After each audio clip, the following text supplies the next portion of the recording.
But hey, I'm Kate. And I'm Rachel. And I'm Hannah. And this is Feast. Sheath. And Shatter. Is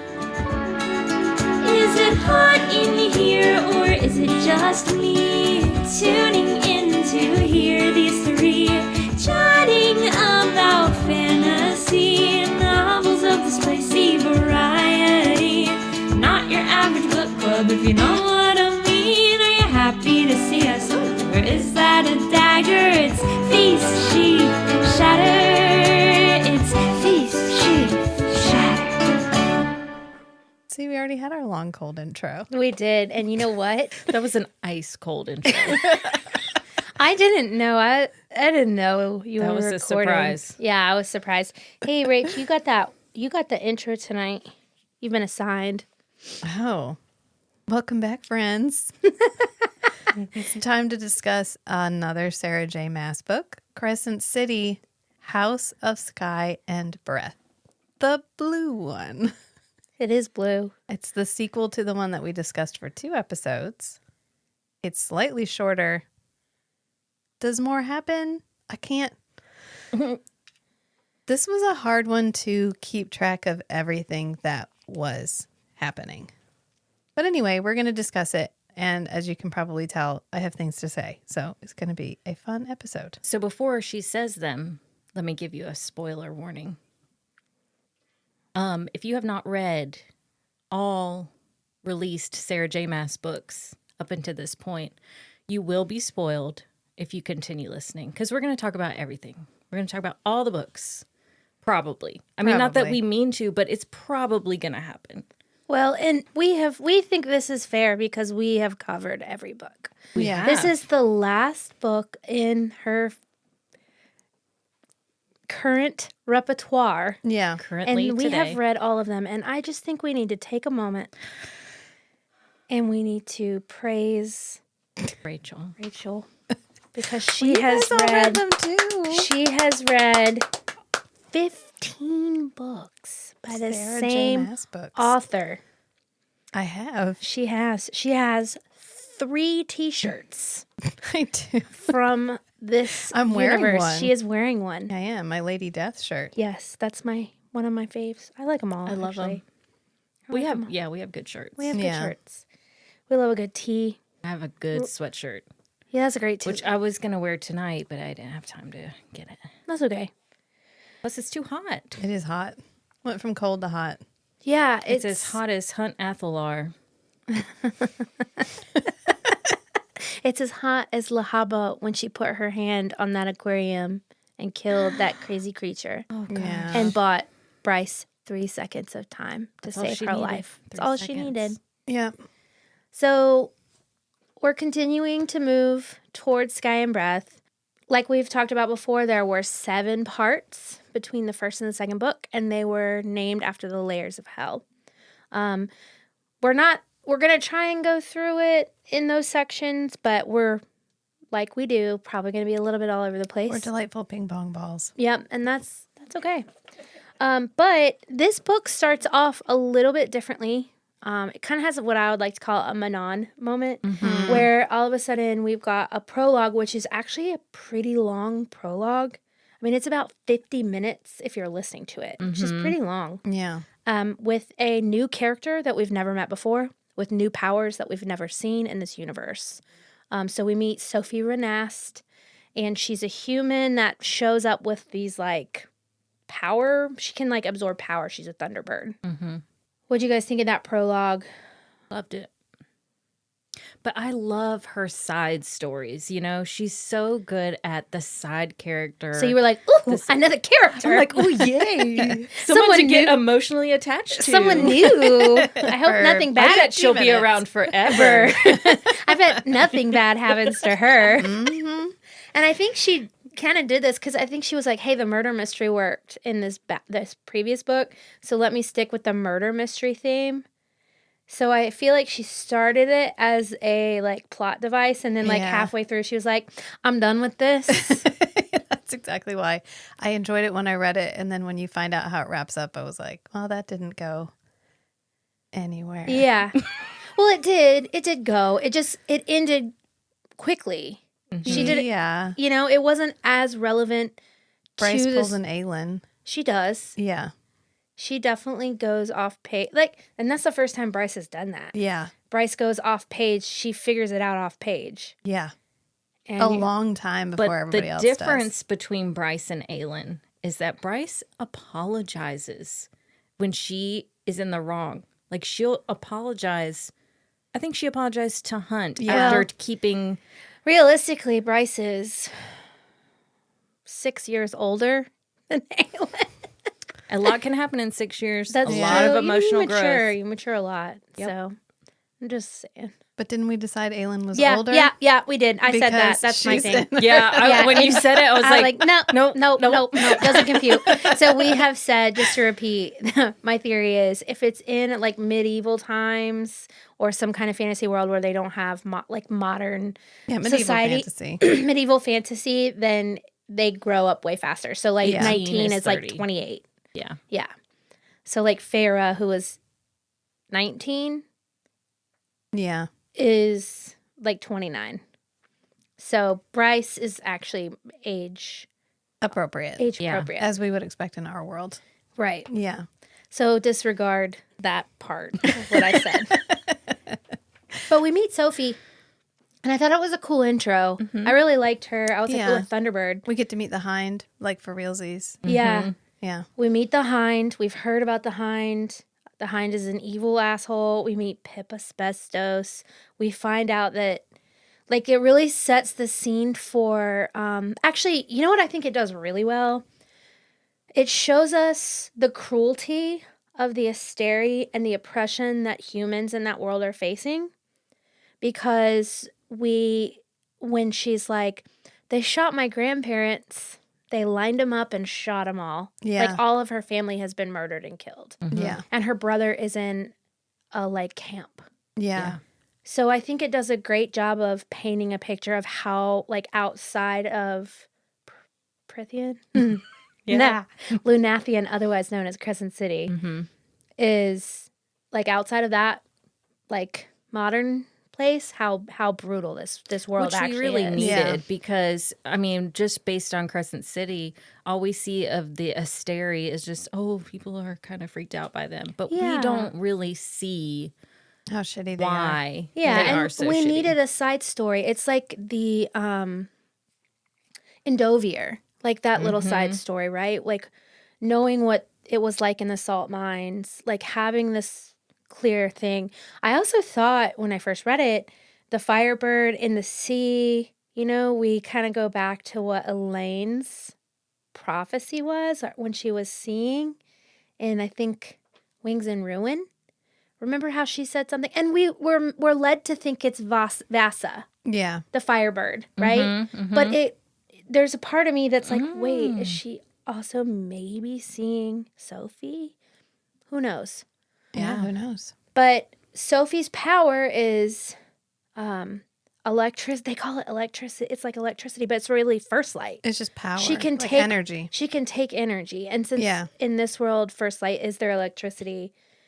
And what do you guys think about why the Asteri would want to kill them off? Like, Because if you can absorb energy, you can absorb their energy. okay. Yeah. Yeah, Because so they she feed could- on first light. She could hurt them. so she can feed on first light like She's they a can. threat. Yeah, but she's Yeah. not eating it. She's No, just taking it. But she can take it from them. She can take it and use it against them. And Yeah. they probably don't have a defense against their power. Well, her yeah, like power. if their attacks are all energy based, then she would be able to absorb them. Right. Yeah. So they have killed out this human Vanir, this type of Vanir. Yeah. And we meet Silverbow. We find out we get this new intro to Ophian for the first time, which is, the human rebellion in this Yeah. world. And introduced to Pippa, and we get the Hind, and we realize the Hind is not a nice person. Sophie ends up maybe drowning. We don't know. But anyways, that kind of sets up a plot device for the first 2/3. Yeah. Yeah. Actually, the end of the second part is when, it is actually 2/3 because the very end of the second part is after we see her body and know that she's actually gone. Yeah. Takes a while. It does. Yeah. But it does end faster than I thought it would. And in all honesty, the third part of this book feels like another book. Yeah. A little bit. Yes. Yeah. Yeah. It's like she got 2/3 in and she was like, well, shit. Yeah. I got to get it where I got to go. Right. Yeah. Yeah, we could be here all day. I love, at this point in with my personal relationship with these books, I love the length of her books. I love that if we're going to wait 2 years, you at least give us some juice, like some thick juiciness. And I don't think we're going to see short books anymore from her. No. I think they're always going to be Silver Flames, Chunky. Kingdom of Ash, chunky chunks. Yeah, that's a great way to describe Which is them. fine. Yeah, It's fine. For me, I love For that. me, it's fine because it means more small moments. Small moments. Which this book is chock full of. A lot of it, which I think there are a little bit of pacing problems throughout because of that. Mm-hmm. But like I said, for some that might be an issue. For me, it's not because I think those are the best. Yeah. It's comfortable. I can't touch the microphone. It's ASMR. These are my fingernails. We're going to make you tie your hands behind your back for every pod. Well, the velvet on the chair actually really helps me Yeah. stim. I'm actually kind of stimming the Yeah, whole time. Go yeah. for it. But yeah, so the prologue, it's a little bit longer. We meet a new character, and then we pick up at Juniper's Ballet at the CCB, CCB? Crescent City Ballet. I mean, we can't leave out that Sophie had vital information that Oh, would change yes. the way that everybody viewed the Asteri. And she was like, Oh, but yeah. I'm not going to tell anybody. I'm not telling Not anyone. one single fucking person. It's going to Yeah. die with me today. not the guy I'm having, not Agent Silverbow, my fated mate. Yeah. Not, Oh. I mean, she says she's doing it because she wants to force the rebellion to help her brother. And I understand that. And I get Yeah. that she's not supposed to trust anybody, but she doesn't leave it anywhere. Well, she does. She does do something She pretty does. badass, which is carve a clue into Yeah, her dying corpse. I mean, we she believe does. she had a pin hidden somewhere on her body. That scene, they're like, well, maybe She probably she had found a it pin. floating on the Rachel, sea floor. I believe Sophie. Just sorry. This just okay. Okay, It's that fine. was It's that's fine. It's It just- okay. You're it allowed to have moments where it's harder to suspend Sure. belief. It felt to me like she couldn't figure out how to keep this from them for a long period of time unless she created this thing where she had found like she spent 3 years getting this information. It can literally change the world. And she's like, but I think I'm going to sit on it for just a little bit. Yeah. Mm-hmm. Well, when people are scared, especially scared of losing their loved ones, they do crazy irrational things. And that's fine. Irrational things aren't fine for you. And that is why this is hard. Well, she And that could've- is okay. She didn't email. I mean, she knew Danica was dead, but she could have emailed like Danica's dormant email account. Yeah. Like there was 100 ways that she already had available that we could have worked in. Yeah. I don't know, because it results in the ending. Like the fact Right, that she doesn't, that she plays this too close to the chest. We end with our end because she needed to get us to the end game and she didn't know how else to do it. Yeah. You know how much you do it now, don't you? Well, it's just uncomfortable. That's I fine. feel like I can't hear myself You can move it. if it's not close enough. Just don't move it when you're also talking. Okay, now I feel comfortable. I can hear myself fine. Okay. Does you hear me okay? I do's hear you. You do hears me? Okay. Apparently I touch the thing a lot. Microphone. Yeah, I touch it. So I'm trying not to. Rachel's threatened with a squirt gun to squirt me or get like a dog shocker to buzz me. Never do No, that. I'd get the citronella one. Just hits you. Yeah. Spritzes me in the face. But And then we go to the ballet. yeah, we go to the Yeah. ballet. We get a lot more lore in this book, like tiny bits of, we're in our second book. This book Yeah. starts faster. There's a lot more action. The first part of the previous book was all exposition. And while we do get exposition orgasms in this book, the front end of it is more like action oriented. They're at the ballet. We know, I actually thought it was really cool because Hunt shows up in a suit and we yeah. get to dress up. cute. And her parents are there. Her parent, we like Ember and Randall are not just on Zoom; they're like actually there. It's the first time we see a statue of an avenging god. Third. Right. So we get all this little, we find out, Hunt's really worried about her because he puts the roofie catcher in the drink to make sure no one's trying to kill her. Like, Hunt is being She's a big hyper deal vigilant. now. Yeah. She's a big deal. She has to wear sunglasses and a hat everywhere she goes. She's got a lot of She's notoriety famous. now. Yeah. But she's still not claiming to be a princess. She still doesn't want to be. Princess ill. Yeah. She doesn't want she switched jobs. She's not with Jessica anymore. Which was Nope. sad. Jessica had to pack up the next All her day. stuff went to a storage unit. She was Yeah. like, okay, I gotta go. Bye. Yeah. And she's gone. I think But she still answers her phone every time I Bryce think calls. I'm telling you. And Bryce still has the amulet, doesn't she? Yeah, she still Yeah. has the amulet, Yeah. which she wears the whole time. Right. And she has on her when she gets to Prithian, which we can finally talk about. What? Yeah. She gets where? She goes to Prithian. Shut up. She lands. Yeah. Anyways, remind me to talk about. We'll talk about it later. Okay. But I got off topic again. You got too excited. I get so excited. Adorable ping pong balls is what we are. Yeah. Embrace it. But yeah, so one of my favorite things about this first part, y'all, I love Hunt and Bryce's banter. Yes. I love She does a it. good job with that. They are so in tuned. They'll be like, one of the things she does great is because she always likes the ensembles, right? She likes big friend groups. She calls them courts, or the Ox, or the friendships, or all the things. Cadre. The cadres. Like, Yeah. she loves pals. And when something she's so good at is as this dusky court is being put together is their energy together. Like the way Therian and like Rune and Ethan and Bryce and Hunt, they all interact. It's so fun to read and everybody has their own unique personality and they're Yeah. just like delightful little scenes. Yeah. And this first part like is really just furthering friendship, kind of found family. They go to the party. They meet Cormac. Yeah. Who's, like, all scary wait, at first. Before you even talk about it. Okay. The best part of the very second page top, the only part that really matters in the first part. Hannah, do you want to read that I for us? absolutely will not. Why? I think only person that can read this It's Rachel. is Rachel. The Rune Dana knew 3 things. Yes. This is Rach.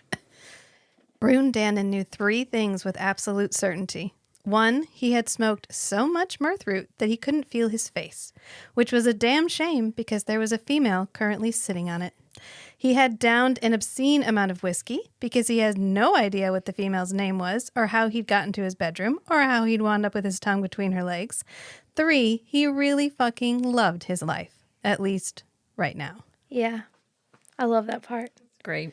Rune Dannon, crowned prince of the Valbaran Fae.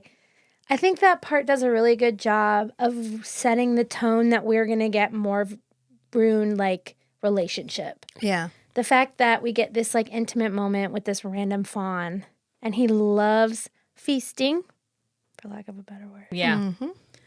You know? Feasting like- and sheathing and shattering. Yeah, because he loves that. We get this, we're like, oh, he's a lover. Oh, we're going to get some Yeah. Rune. And we know that we're going to get another relationship in this book. And I remember thinking, yay. Yay. Yay. This is great. I loved it. Yeah, Rune is hot. He's sweet too. Love how right in the middle of it, he's like, wait a minute, I'm betrothed. is this a betrayal? Are we like that kind of betrothed? Yeah. Is she going to care? She doesn't care about me. Is she going to care if I fuck this lady? I could probably just fuck this lady. She probably is fucking other people It's too. fine. It's right? perfectly fine. Yeah. Right? Yeah. We're Yeah. not like together. This will be the only time. Yeah. This will be the only I'll time. double check after this. Yeah. And then Flynn comes and interrupts and is like, man, our like Fey magic security system is That we going off. mentioned just this Yeah. one single time.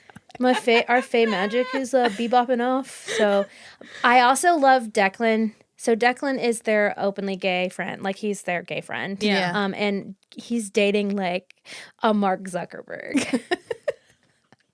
You know, like the tech guy. Yeah. And they're rich and like it's just such an interesting universe to have. Like magic not exist in this bubble, right? Like Right. there's a science and I cannot fucking wait for her to have to explain this stuff to Rysand and Nesta and Fira and be like, this is a cell phone. This is a gun. It's a gun. This is a gun. Cassian's going to be like, This is a boom boom stick. yeah.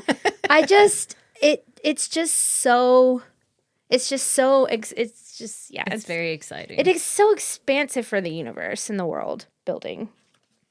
But Ethan gets chopped off. I thought that was really sad. Ethan comes into the story like really down on his luck.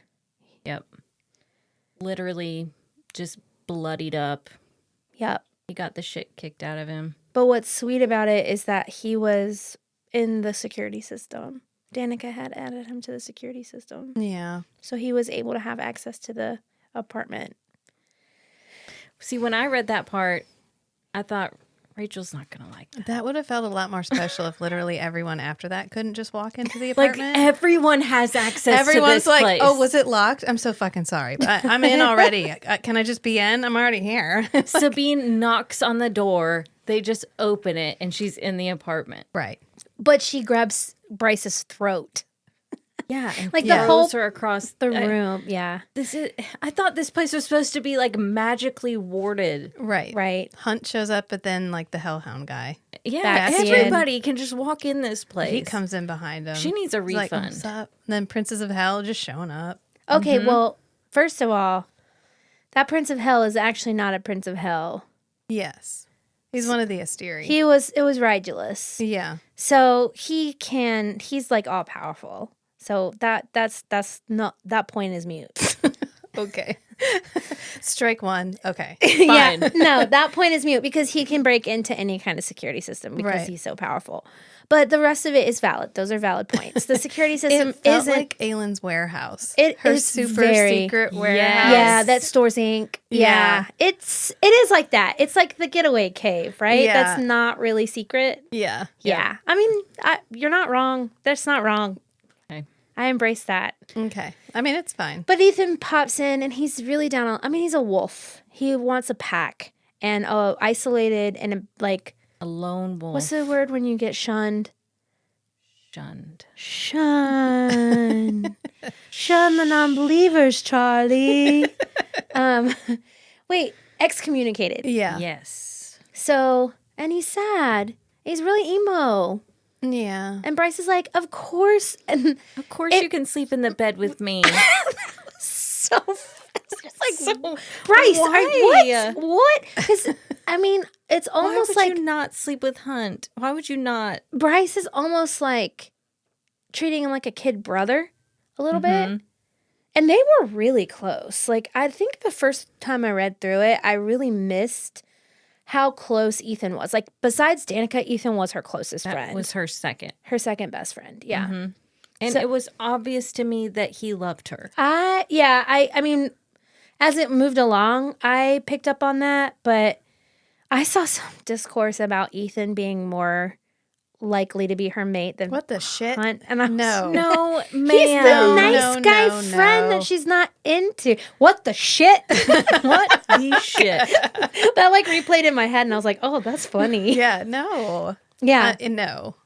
No. Right. They have no chemistry. This pod is not No. into either. Yeah, No. I agree. I don't think so either. We and reject. we reject the Ethan Holstrom being. No, Ethan's moving on, and he does the Chaol thing and the Dorian thing where he realizes she says no, that she's not choosing him, and he moves the fuck on instead of hanging around and becoming an annoying dude that can't be somebody's friend because they're not into them as well. Yeah. So Ethan is such a good character, and how do we picture Sunball? Rugby. You think rugby? They score goals. To me, it's like Quidditch rugby. Yeah. Like I feel like it's not basketball because they're on a field. I feel like the balls are like maybe Quidditch balls in that they don't have gravity as much. Like I picture like them being able to shoot a ball and it goes across the field. Okay, You know, like, yeah, like maybe they're floaty balls. Well, a bunch of Veneer are playing it, so it's gotta be. But it's also something that like Bryce can play them on the field, so it's obviously something that doesn't have to be necessarily like it's not like football. Yeah.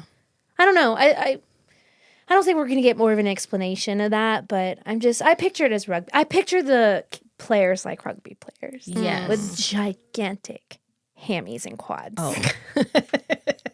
I like a And thick dicks. thigh. Yeah. Oh. Thick. I like a thick thigh and a 5-inch inseam. Yes. Like, yeah. Yes.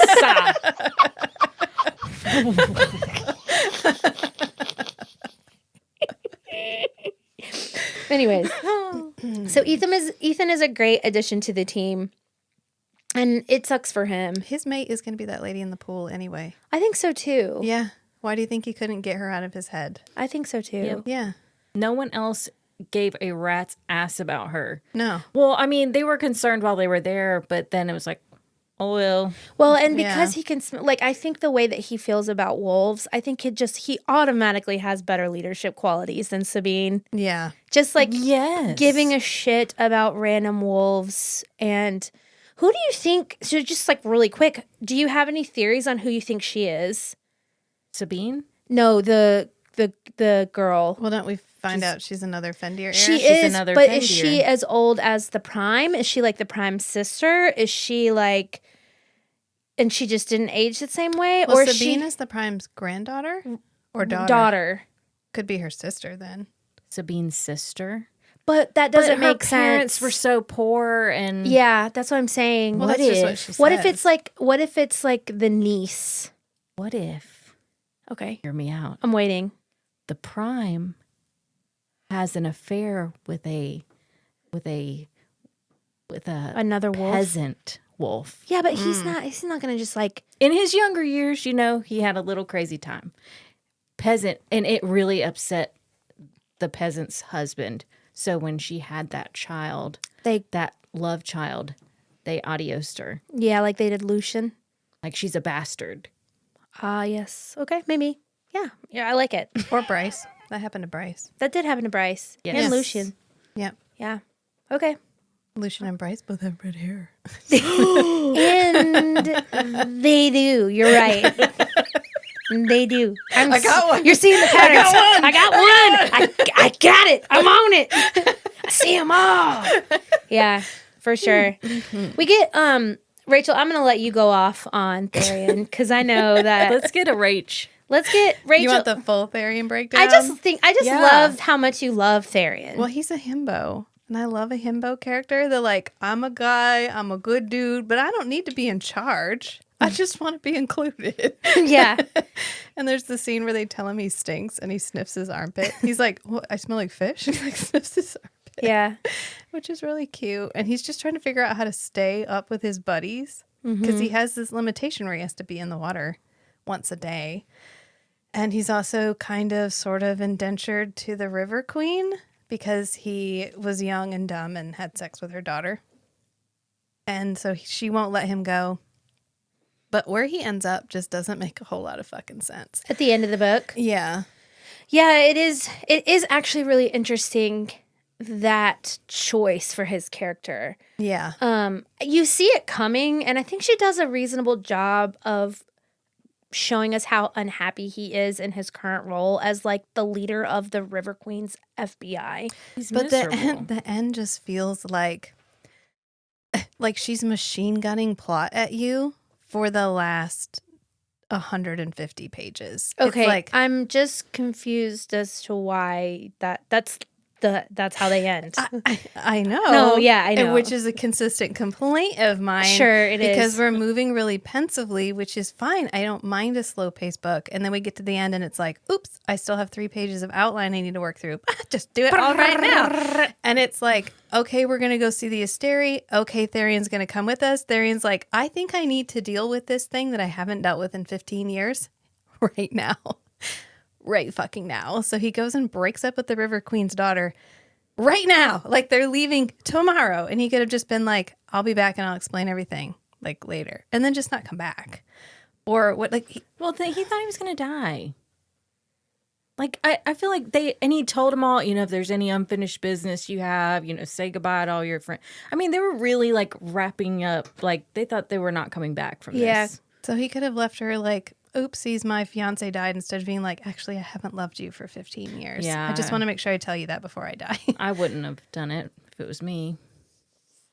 I'd have just runned away. And then the River Queen comes for him, like you can hear the thunder through the floor. And he's like, oh shit. So he runs off and he ends up like blood bonding. He to takes a blood oath. The Serpent Queen. Yeah.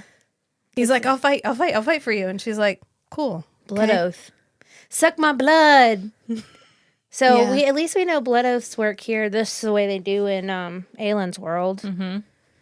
So, yeah, that was an interesting choice, and I'm excited to see where it goes. Yeah. It's really interesting to see if he makes it to water or if we have a book of Therion no longer being Myr, not having access to water anymore. I think it's also really interesting the differences in. They talk a little bit about the differences in shifters and like Fae shifters and the Myr, but she makes it. This is such a funny trick that she uses. When she's talking about it, it's like Declan and Flynn being like, yeah, but I don't remember that part from science class. Yeah. I don't remember that part from school. So she can just like skirt it off. Like, Yeah. yeah, there's some difference, but I'm not going to really figure out what it is. Yeah. But that there is a difference in I think they come from different worlds and, Yeah. But yeah, so Therion so they're building a team, that whole first part. I mean, it's so sweet when Rune is like, Rune and Bryce, come on. Rune and Bryce's relationship is so sweet. It has grown so much. I mean, they're finishing each other's sandwiches. Mm-hmm. They sure are. Yeah. And when he's, they speak mind to mind more. And I think the part where Rune's like, Ethan can come live with us. Oh my God. Because they don't want to be around Hunt and Bryce banging, which this book has, More spice. but slow burn. Yeah. It's pretty slow burn. Yeah. We don't get that scene until like Halfway through, right? it's the end of the second part. Yeah. Yeah, the part where they're having intimate relations in the bedroom and Ethan is yelling. He's like, please don't. Yeah. Because He's like, I'm going to fuck you till you can't walk. And he's like, that doesn't sound medically advisable. That was actually really funny. It is really funny because he can hear everything. Yeah. And Ethan's always just like, what? Oh my God. The part where the cat, he just thinks there's a cat. Yeah, Like, he's where your was cat's really sweet. Where was Syrinx when the cat is just sitting in the living room? Syrinx was like in his crate, like hiding. Yeah. He wasn't really in this one.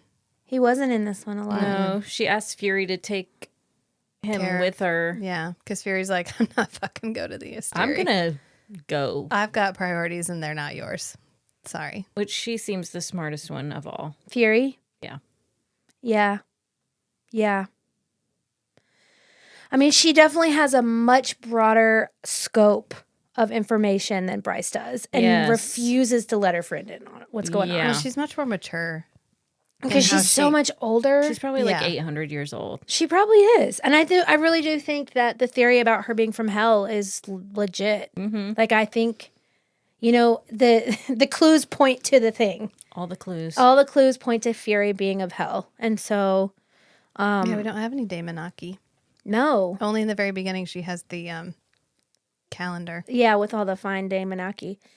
Yeah, I mean, I really do think she's of hell, and, she's going to end up being some kind of power player. There's also, I did see someone else say that she could potentially be, we have no idea who Ophian Command is. So that could be Jessica. That could be, I almost think the Autumn King is on Ophian Command. Just because of how cruel some of the decision making is. Yeah. That feels like a lot of credit to give the Autumn King. I'm just always looking for some sort of She loves a redemption. stealth good guy. She does love a self good guy. She loves this whole time you thought I was the bad guy. I'm secretly the good guy. Yeah. Which I keep waiting for Sabine to have some hidden thing, but she doesn't. She just sucks. I mean, she has a little bit of redemption because sometimes she will get emotional over losing Danica. Like at the end of the first one at the summit. Yeah. She was, she does love her daughter. It's just her behavior is so. Yeah, you're right. I mean, yeah. She really got on my nerves in this one. Yeah, and the only person who is evil, who's our Jack fucking Barlow character, is Pollux. Yeah. He's our evil, and the Harpy. Yeah. The Triari. Baxian, such a great character. Love him. I love the addition of Baxian to this book. Yeah. And I was we meet him and he's immediately softer and trying to hang out with Hunt and kind of following Hunt along. And he keeps showing up in weird places. And Hunt's what the why are you here? When he saves them from Erd's temple. When they're all stuck in Erd's temple, and then Baxian pops up and he's like, "Hey guys, I found the door." And they're like, "Oh, okay." And so they run over and they go down. They're in a tunnel filled with bones. There are people upstairs. It's literally just a door behind the throne. And he's like, "Hang on, can I give you a big revelation right now?" And they're like, yeah. "Sure, right here, right now." Through all things, love is possible. Look at this. Yeah. Well, Yeah, and he does the romance reveal where he rips his shirt open and it's Danica's handwriting. What? Right, but And is Bryce her handwriting? is so upset but about why? it. right now. I mean, Rachel, Right now. that was the best time in the book for it. Well, they could have just gone back to her Because super secure what apartment. do you They could have winnowed.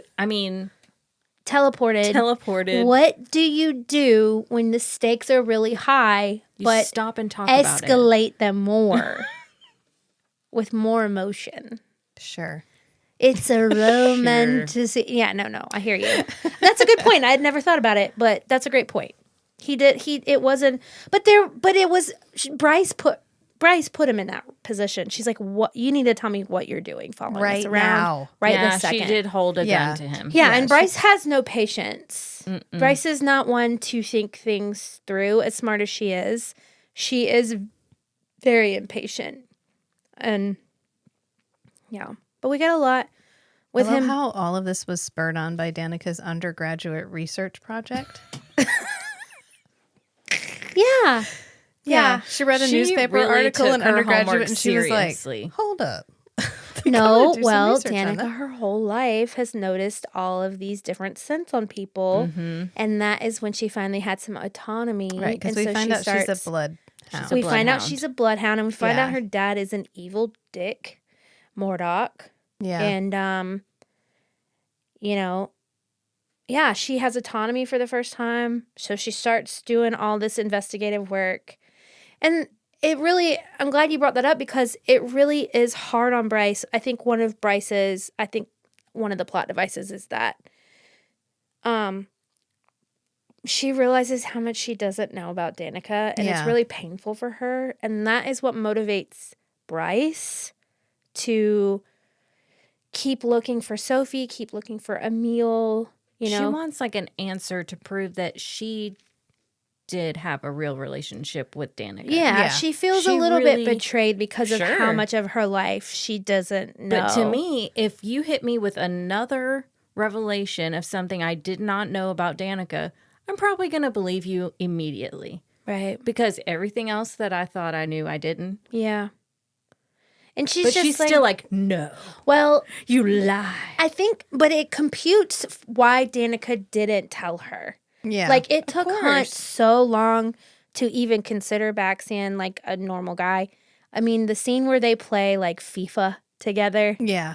is so cute. Yeah.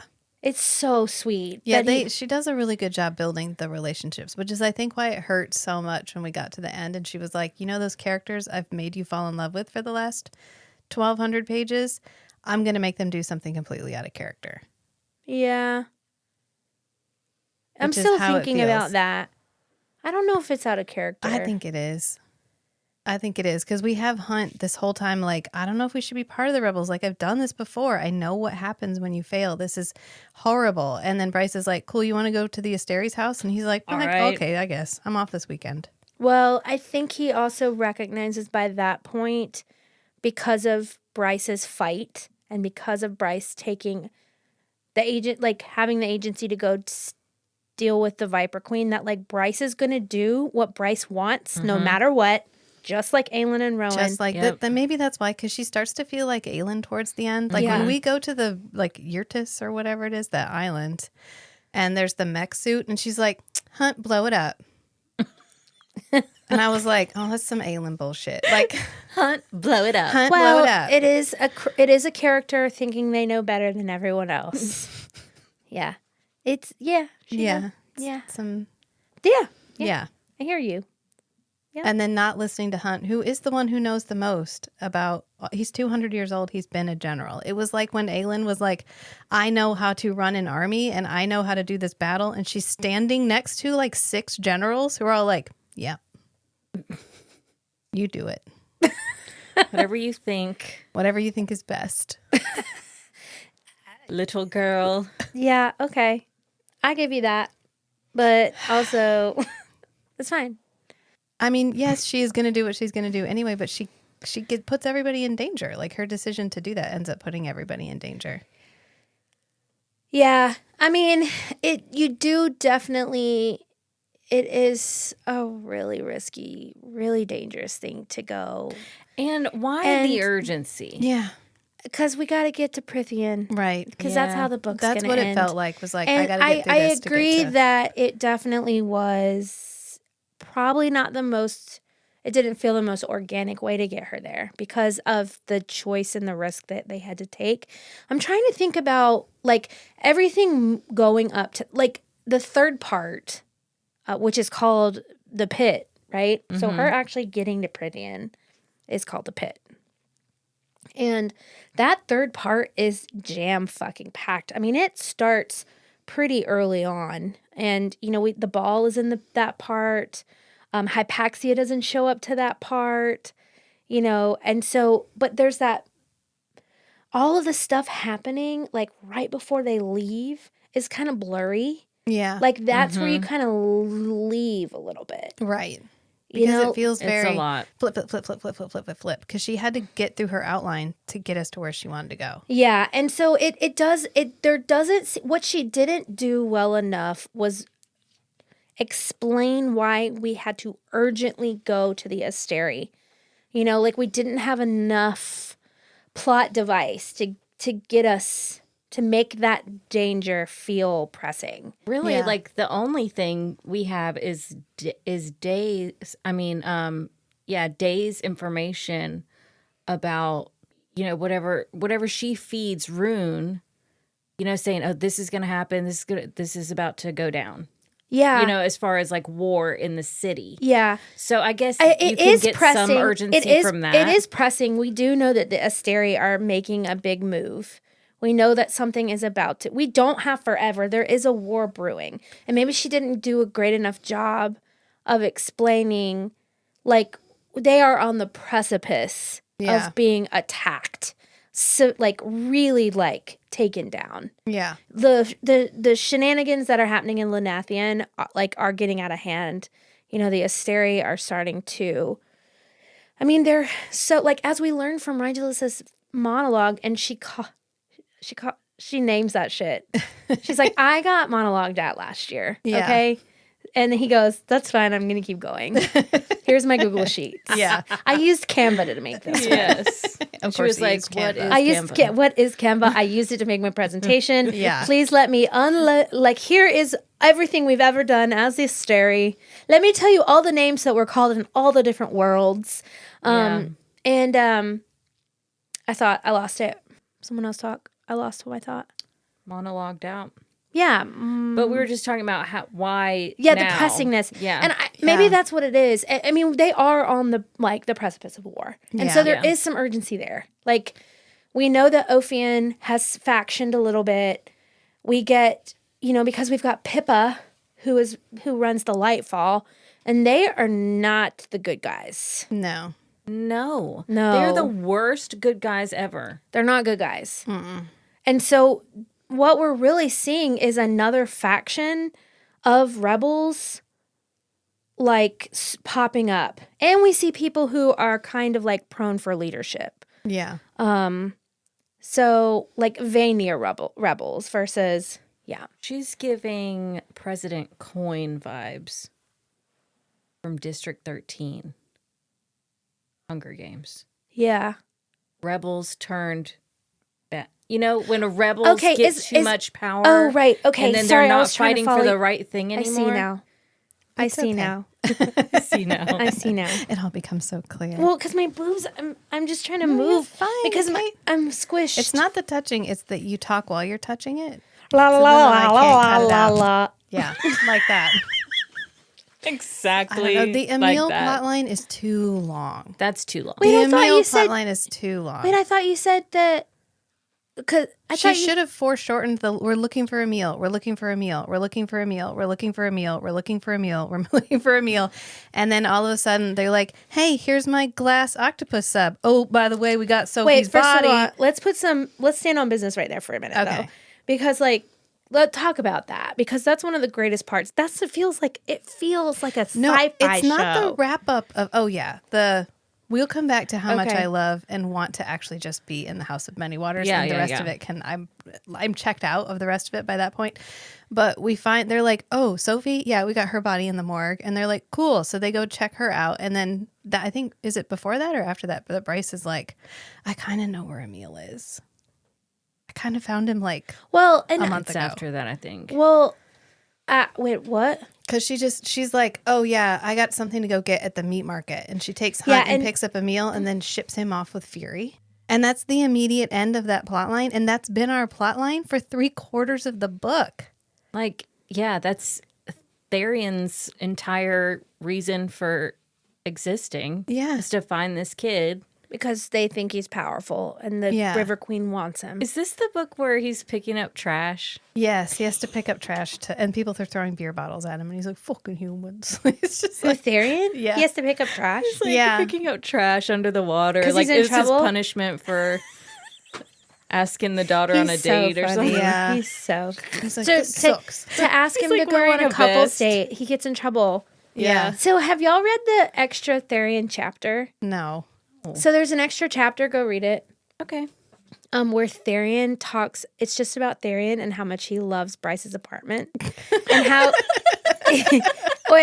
I think he has an apartment in the city. And he's just such a city guy. He is. And Yeah. he likes computers and TV, and then he has to go underwater where he talks about how he doesn't like his parents' food. He doesn't want to eat squishy seafood. Everything's soggy. Everything's soggy, yeah. But the Therian chapter is really good. And I think Therian is going to end up being I'm really excited to see what happens and how she uses him in the third book. Should we even talk about Celestina? We should definitely talk about Celestina. Isn't We she a have big time. deal? She's a big deal. She's the archangel that replaces Micah. I can't decide Yeah. if she's a But big she's deal the or not. millennial manager. She is a millennial manager. She is. She absolutely is. She's like, oh, you want to take all those sick days? Take all those sick days. oh, Fine. you don't want to live here? You don't have to live here. I know, Let's that's have weird. some You guys open are a really good communication. established team. You can just go. Yeah. Yeah, fine. you know, I just want you to know that you're safe here, and you can tell me Safe space. anything. Safe space. Yeah, this is a safe space. Yeah, Celestina, I think I said this on the last pod, but I'm going to say it again. The way that her storyline ends up where Rigela says, "Oh, you think she's your friend?" She told us immediately after you left, which kind of makes sense as to how the Lydia when Daybright is talking tonight, when she's talking to Rune and she's like, "Oh my god, they know, I got to go." Yeah. She's like, "They know." It makes sense because they would have heard that from her. But there's a part of me that really wants Celestina and Hypaxia to get married and run the world. Yeah. When everybody else falls. I just always run the democracy. I never for 1 second believed, and I'm going back to my first read, like when I first read this book, I never for 1 second did not think Celestina was on the side of the Asteri. I never thought she was really a good guy. I was so... Wait, you thought she was a bad guy? Yeah. Oh, the entire time. Oh, you did? Okay, the only time that I ever wavered and thought, well, maybe she really is good was when you find out about her and Hypaxia. Like, oh, maybe Okay, so you picked up that she was... your energy... You thought she was a bad guy. Suspicious of her. Okay. So my first read through, I thought she was like, a millennial manager, sweetheart. Like when she said she was, I don't think she was Shahar's friend. I think she was Shahar's lover. I think she was one of Shahar's lovers, and I think that they were tight like that. That makes sense. And that is why she tried to save Hunt, because when Shahar died, she didn't just lose a friend; she lost someone that she loved. Yeah, and like from what we know about Shahar was, one of those people who the purpose was all that drove her. Mm-hmm. So while she loved Hunt, she wasn't in love with Hunt. Yeah, right. She didn't have time to honor and revere Hunt's love.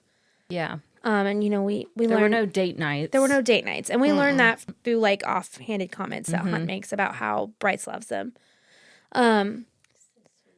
Yeah, but I love Celestina. I was so like these subtle moments when she's with Ephraim, and we know that she's just like a facade. Yeah, she's. I mean, I guess she even says it. I guess, being a governor isn't that different than being a slave. A slave. Yeah. So, yeah, but. I mean, maybe she is bad. I hate that. That's going to be hard on her. That's going to be a whole thing for her and Hypaxia to deal with then. Yeah. Yeah.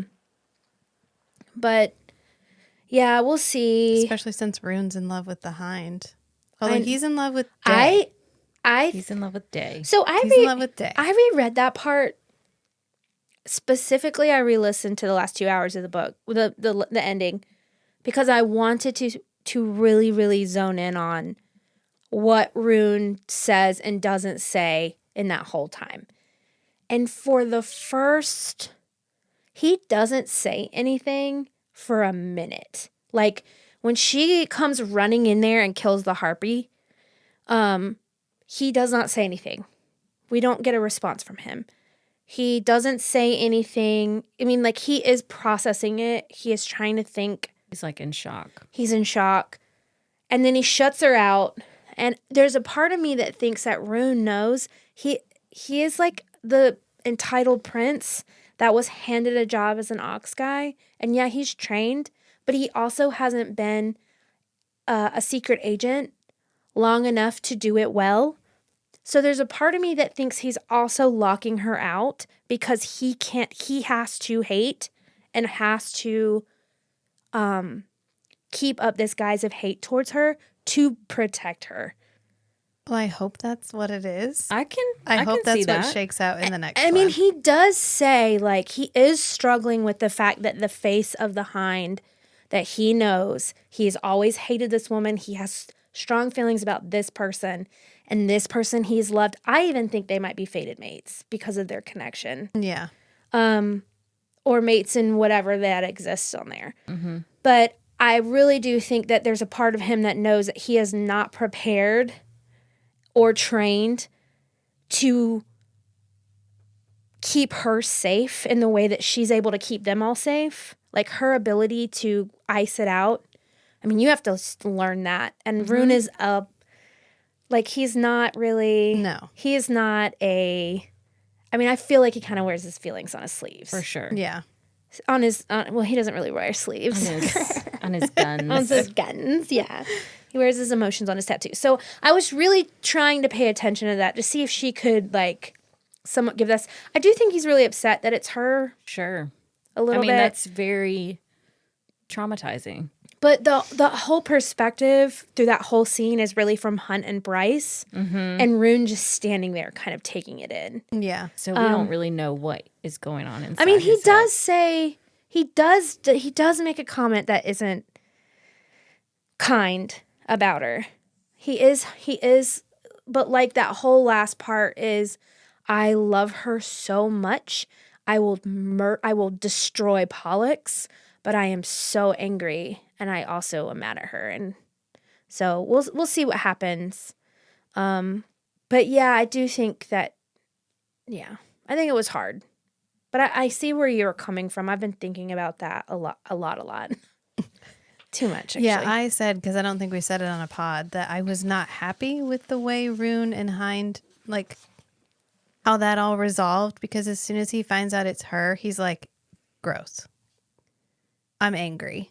And there's no, wow, I can't even imagine how difficult it must be for her to have to live this dual life, because I see how soft she wants to be, and then I see how hard she has to be, and there's no immediate recognition of like, shit, what must she go through every single day? It's just like, oh, she's the Hind? Ugh. And it bothered me, and I hope it turns out the way you're saying, that it's like I'm protecting we her. just haven't had time to really delve into. Yeah, but because he shuts all her of out. his She's feelings. trying to talk to her like mind to mind, and he's like, no. And I hope that it ends up being that he is also somewhat intuitive and aware of his inability to be that double agent in the same way that she can. Yeah, because he sucks at it. Yeah, he does. Yeah. He does suck at it, and he's really new at it. Right. She's also a lot older than he is, I think. No, actually, maybe not. No, Maybe I not. think they're about the same age. 80. 'Cause she's like They're 50 about years 80. older 80 than years old. Hypaxia. Yeah. Okay, that computes. So yeah, I'm hoping, but I was listening to it trying to like not for that to be the thing. But yeah, it is disappointing. I think that Hunt almost embraced it faster than Rune did, but Rune's not in love with a part of her.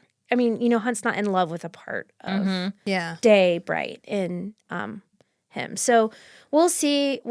I'm really excited to see more of them. I think that the flame and the shadow is actually in reference to them. Yeah. I think it's her flame and his shadows, and I think that's why this book is going to be called that. Ooh. And I think they're going to be like a. Well, that'd be nice. I think so. Yeah. I don't know. It just felt like Instead all of of the characters. like the flame being Aelin and the shadow being Rhysand. It just felt like all the characters at the very end were all suddenly acting very immaturely, where we spent an entire wonderful book where they all acted very maturely. Like Bryce at the end of Crescent City, the first one, Earth and Blood, is a very mature character, a very like intelligent, brave character. And then all of a sudden it's like, let's act impulsively. Let's make immature decisions. Let's not communicate with each other. She kind of does that at the beginning of Earth and Blood when she's like stringing Hunt along, but it's not I'm hiding vital clues from you. It's like you didn't ask and you thought I was an idiot, so whatever. Instead of like, well, I didn't trust you, or she doesn't really feel like she has good reasons. It just made me feel like, I don't know, maybe I was having Aelin flashbacks and I was just like, I can't. I do think that you're on to something. I do think that I think in Sarah's head when she's writing, that's a perfectly reasonable way to be. Well, every once in a while she does take over the reins. I know. She absolutely does when she gets them to the Asteri. Once they're there, they all go kind of back to acting the way they normally would. But to get them there, it's like, I'm going to drive for a second. Well, and I also think that there is something that happens when you are having, when you like to think a certain way, but when you are put into a situation where everyone you know and love might die, people act up. And I think that happens with her characters a lot. Yeah. I think when the stakes are really, really high, sometimes it is harder to make those sound like the choices that are the least risky. Mm-hmm. So Yeah. I could kind of see that. I can kind of see where that's coming from. I mean, because at the end, Rune, Hunt, and Bryce are all like, they're on edge. And we just had Technicolor dream sex. Yeah. She gives that up. Like, so good we teleport at the end of it. Yeah. Yeah. I know. And the magical octopus. Yeah, that sub. was so weird. It's such a weird way for, so they've, it's so funny. We get forced proximity and kind of slow burn. Yeah. Because they don't have sex. She decides they're going to wait till Feyre's birthday, the winter solstice. Yeah. Yes. Then she's like, nah, can't do it, which I Cannot applaud wait. you, Bryce. Thank because you. Bryce is an overtly sexual person. And Yeah. I love that her female characters love sex without any kind of shame. Yeah. Yeah. I love that because a lot of women are like that. Mm-hmm. And they're in the room. Are they in the room with us? They are. The call is coming from inside the house. The call is in this room. Yeah. And I absolutely love that. And that scene is super hot. I mean, like that connection, she does that really well. I know that she was like, I'm going to be a fantasy writer and I'm going to write the fantasies that I want to read. And they are going to fucking bang in my books. Yeah. And she is doing that. And this is a Bloomsbury book. Yeah. They wouldn't let her put the threesome in it, but they had the dream sequence in Silver Flames. Yeah. Did you know that? Yeah. I did know Yeah. that. So it was a great scene. It really worked for them. She calmed Hunt down. He was losing his mind because of the hind. And he gets the wreath around his head. His, like, electricity wreathes his head. Yeah. Yeah. Like a crown. I Yeah. just thought that Like a entire prince. Like a Lord of Thunder. that entire sequence where he's just Yeah, he's like losing They're his on a mind. tour. Like They're he's on a tour. everyone's like acting normally, but like keeps like doing a silent. Like, is your boyfriend? He's leaving okay? a trail of electricity wherever he walks, and she's like, "So here's the gift shop." because he's over here.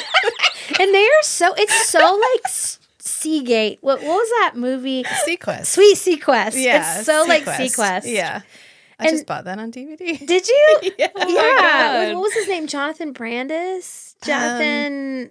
I can't remember. Brandon Jonathan? Anyways, there was a heartthrob boy that was in all the teen Yeah, he magazines. died. What? Yeah, he was in there. He was like the one who could communicate with the dolphin. Brad Renfro. No. I'm gonna have to look it up now. Jonathan, I think. Brandon. Brandon Jonathan. Just keep shouting names. It's fine. First Just names. keep shouting say- those two just- names Just over say and the over. same names. You keep saying it. It might sound right eventually. Brandon, Jonathan, Brandon. Jonathan Brandis. Jonathan Brandis. I fucking told you. You were so close. You were 99% on. It's a heartbreaking thing. Jonathan.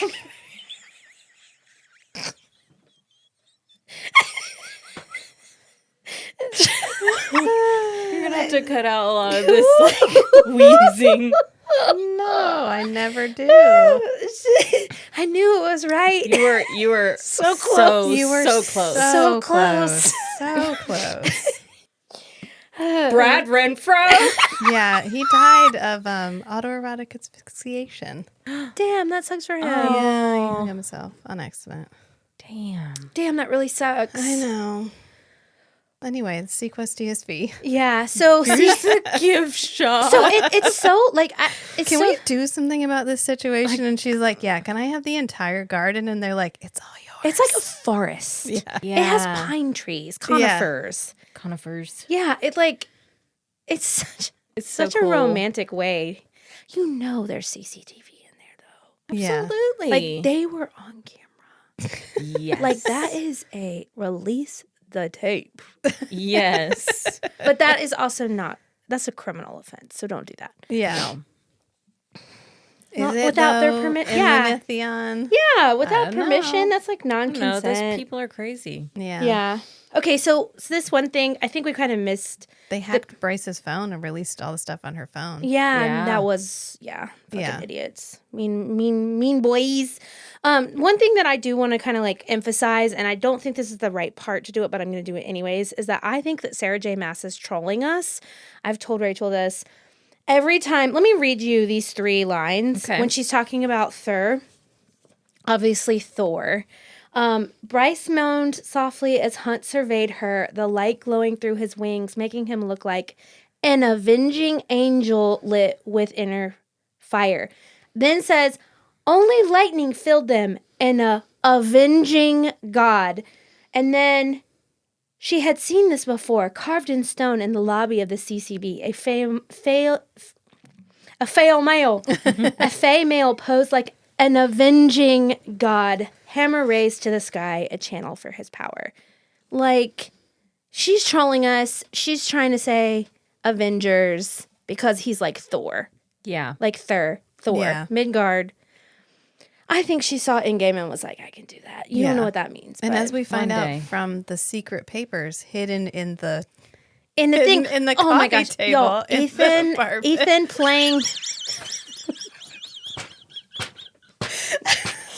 He's like, Yeah, Ethan playing Conan the Barbarian with the sword is so hilarious. funniest scene in the entire Yeah, book. Bryce. to me. Ethan is so embarrassed, and Bryce is so kind. She's like, "You look good, but what is this?"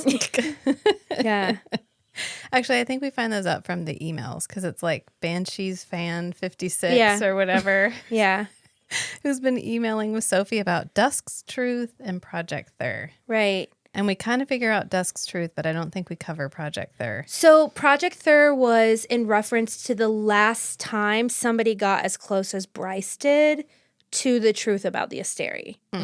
So, and this is a great time. I think it's, well, forget going through the parts, but in part 2 when they go to the Bone Quarter, because I think that's a meal might be over in the Bone Quarter, which it does feel like a she stretch. uses Jespa's last 2 I coins. will say I don't think that she's as strong as making like the plot like linear and feel smooth and clean in this one. Yeah. It does feel a little bit stretchy, Yeah. which is okay because that's not. It's fine. It's still a great book. Yeah.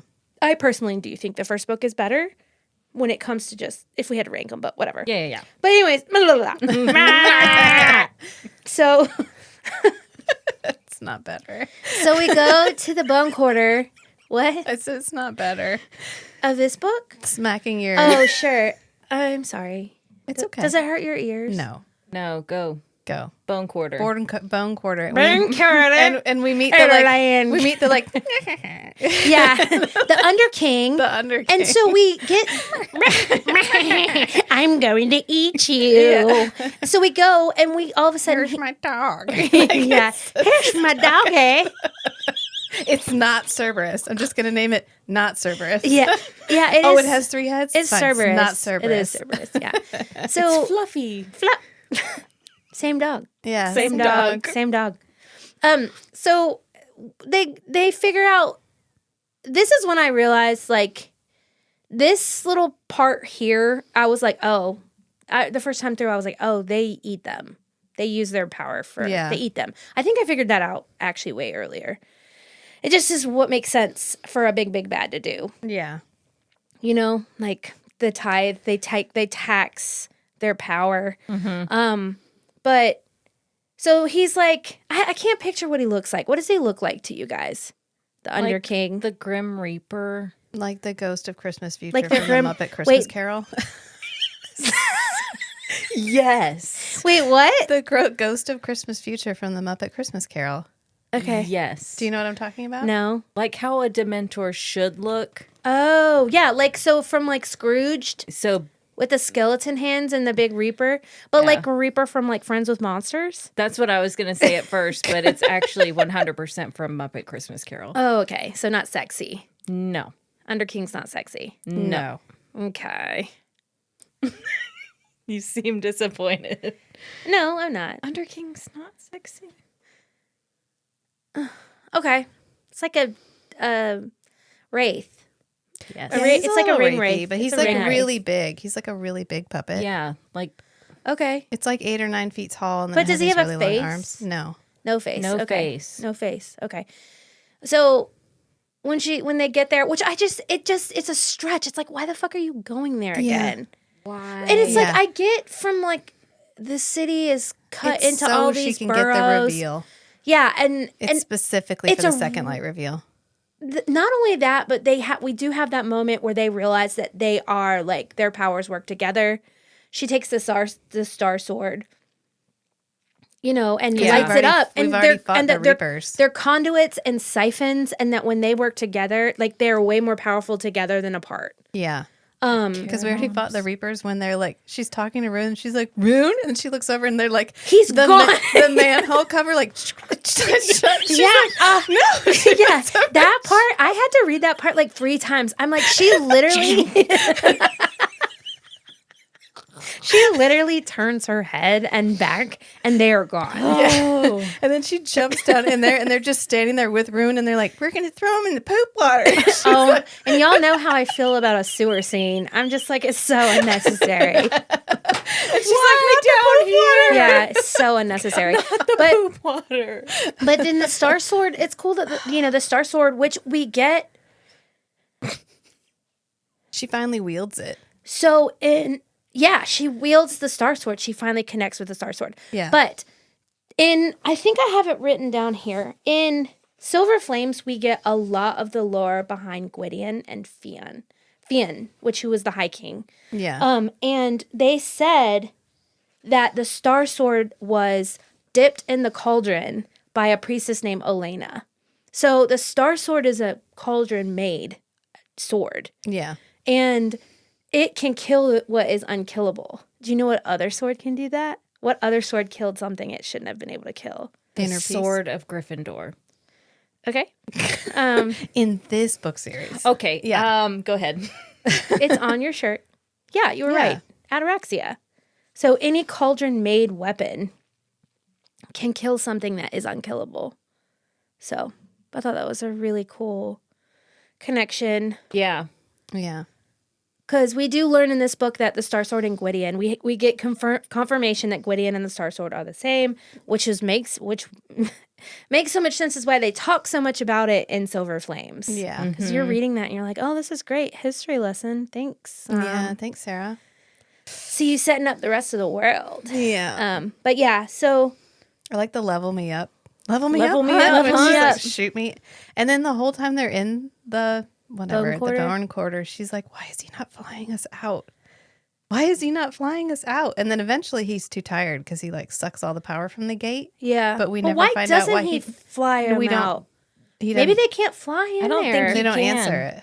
yeah, they don't maybe. answer it. Yeah. I mean, Yeah. why would you be able to fly out if you have to take the boat across? And what's amazing though is that Therian, I just always imagine Therian with his like jet ski and like Yeah. some 80s Barbies outfit, like Baywatch type outfit, a you know? mullet. Like Yeah. like one of those mullets. Did you know they had? blonde- mullet. He has red hair. Well, I think it's strawberry. Yeah, strawberry blonde and like the Viper glasses. Yes. Yeah. You know? Like those really like the NASCAR He's just kind of really, aesthetic. really good looking. Yeah, he's really, Yes. really good looking. Merman pup. Merman. It's a merman pup. We see you, Sarah. Yeah, We know exactly yeah. where you got your Zoolander inspiration. and in game. Yeah. But then I feel like everything, the balls are really good. Let's just take a minute and talk about Rune and Day. I love this love story. I love it. And then really, it's, you know how you asked me the other day what my favorite part of this book is? Mm-hmm. It's them. It is. It's the whole mind talking. It's all of that. I love it. I'm not going to lie. This is another time where when she introduced some side characters and their love story, I liked them more than the main characters. This is like a Lorcan and This a isn't lead Bryce's- situation. This isn't the same Bryce that was in Earth and Blood. You don't think so? No. She is for the first little bit, but then pretty much as soon as she makes the decision to call her dad and call in the favor, or she calls in the favor to get Juniper on. Yeah, The- she like uses. the She kind of dance goes thing. like entitled princess. As soon as she cashes in that chip, she's just sort of, It's like a she's Aelin from then on out. And it's really, she's not the same like careful, thoughtful, empathetic character that she is in the first book. Yeah. As soon as she steps into like a intentional kind of like leading, like she has to lead the way. Yeah, and not knowing that Hunt would be fine, knowing that Emil was powerless, thinking that the only reason Hunt would keep looking for him is if he thought he had power. She knows who Hunt is. Yeah. yeah. That doesn't make any sense. And so I think Day and Night are a better story because they're getting to know each other, and so we're getting to know them. Yeah. Well, it's Because just we don't meet Rune. I mean, we meet Rune in the first book, but we don't get to know Rune in the first book. and we definitely get to know him. I'm not gonna lie, that's my favorite. That's one of the best parts about this book too. Yeah.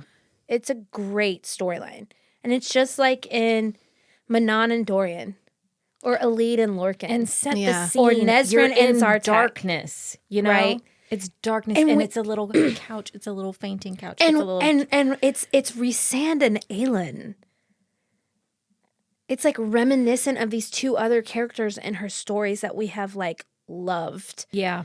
You know, like it's not new to be engulfed in flame. No. It is not new to be in shadows and look like night. Mm-hmm. So we're for people who like Aelin,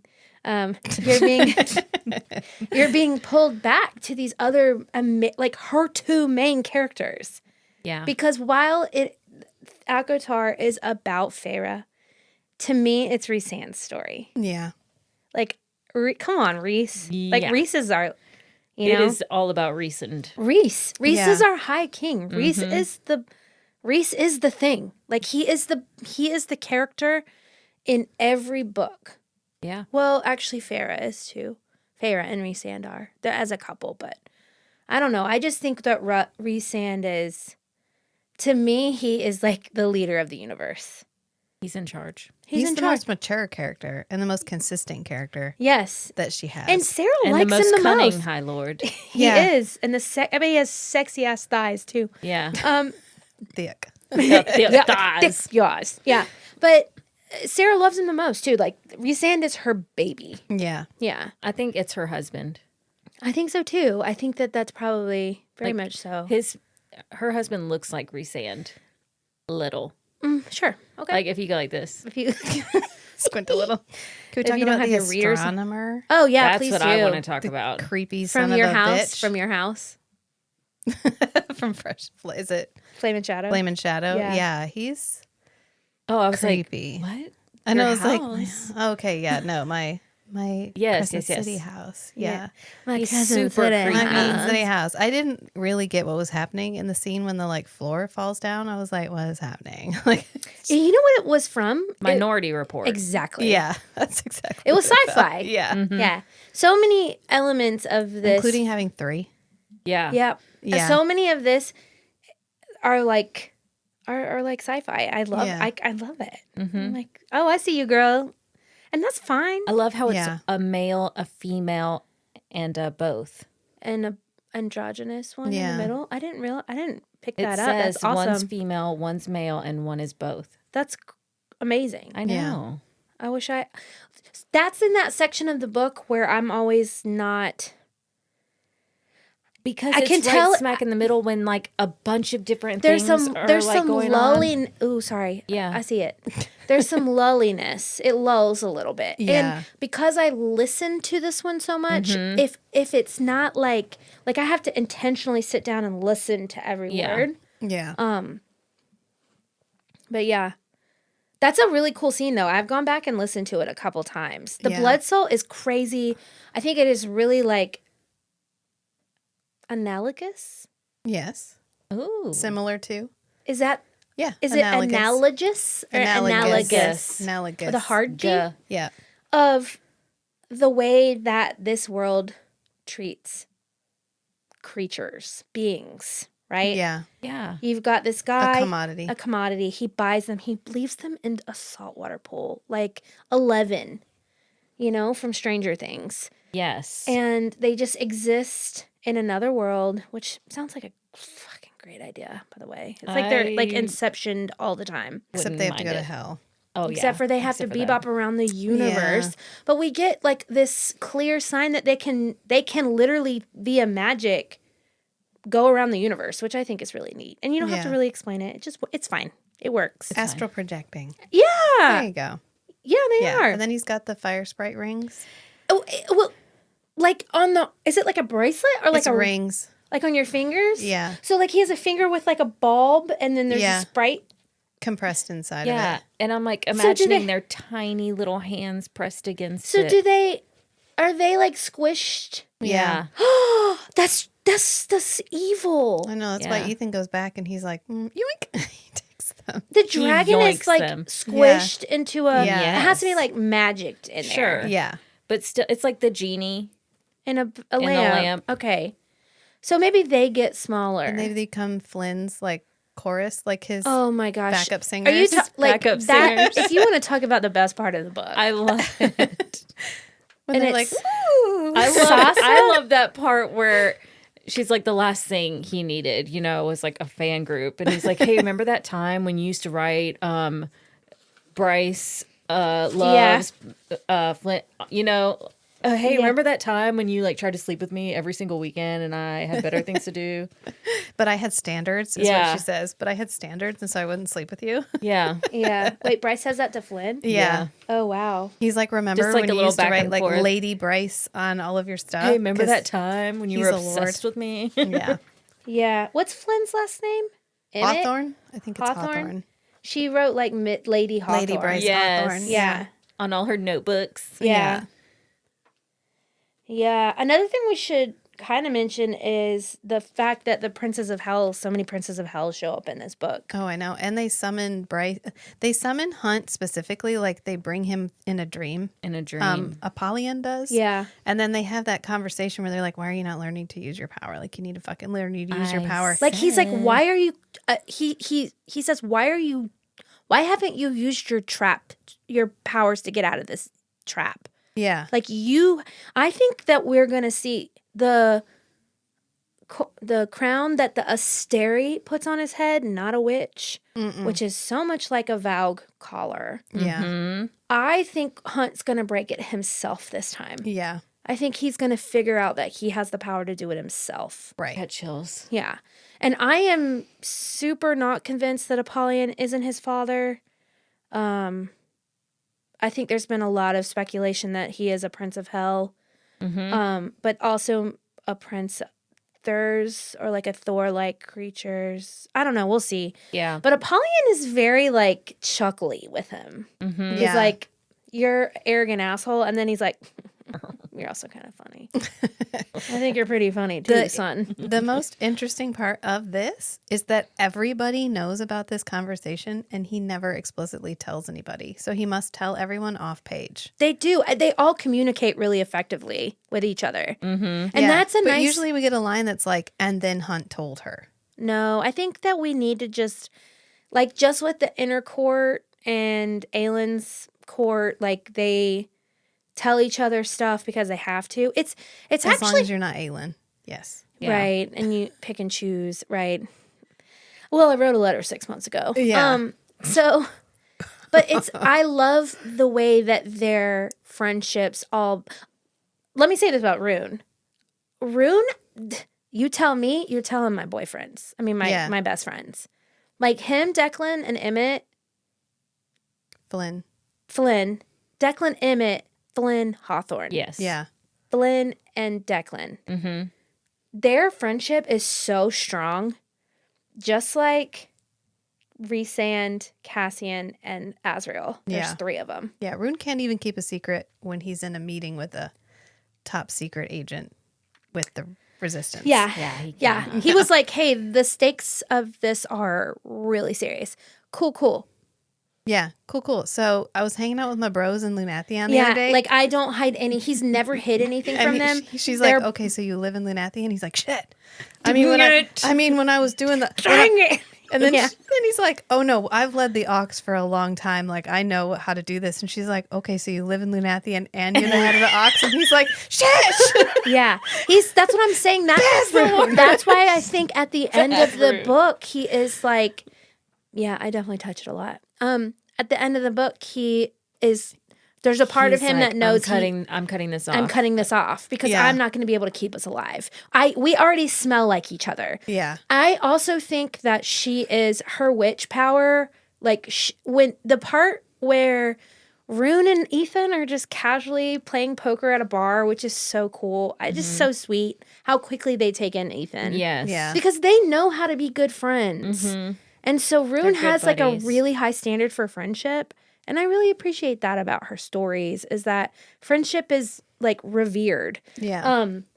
When Lydia or the Hind and the Harpy show up and the Hind can read Ethan, I think that she has some sort of, what is this hand doing? It's holding Rune, I think. That was where Rune was sitting at the table. Yeah, maybe. I was like, what the fuck is his hand? And you tossed it Rune away. and You Ethan. did Yeah. like a toss. Like you threw Don't whatever it throw was. him on the so that's ground. good. Yeah. Pick him up. Okay. So let me put it somewhere else. Just like, but, oh no. Okay, her reading Ethan. Yeah. Yeah. Okay. So she was like, you love Bryce. Yeah.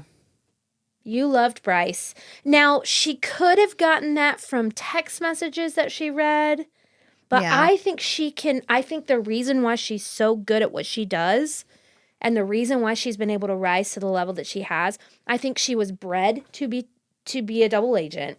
I think that's why she went back to live with her dad. Yeah. And I think that she was raised to get into the shit. And that there's another power Yeah. of her, like, because she is half witch, Yeah. that she can like really intuit people's feelings, maybe even read their intentions. Like another character in another book. You know what I mean? Like, I think Yeah. that there's something special about her. Well, and when I first read this book, and I'm trying to figure out who Day is. Did you figure it out? I thought it was Hypaxia. No, I figured it out. So I didn't figure it out until, I don't remember at exactly what point, but it was later. Yeah. I remember thinking it relatively early that I think this is the Hind. Yeah, it might not have been me. when she showed up at the bar. Or it also might have been because you learn to look for the patterns. But in her that's what I'm books. saying. Like, she gives off that witchy Yeah, vibe. yeah, she knows does. more. She's not just a shifter. She's not just, yeah. she's and she half tells that witch. story about the witch too. Yeah. And she gets mad because she thinks he's trying to sneak up on her. Yeah, but their storyline became the like comfort chapters where you're like, oh, I want to go back to them. I love this. Let me Yeah. go back to them. Let me go back to them. It was like a Lead and hope- Larkin chapters, I right? hope Yeah. Rune falls asleep. But at least we got to see what Rune did in his Oh, mind. yeah, Yeah. that's true. When they have mind sex. Mind sex. How hot is that? Super hot. Super, super hot. Super hot mind You're sex. too tired? Not a problem. Go to bed. We can still do it. Yes. Yeah. Yeah.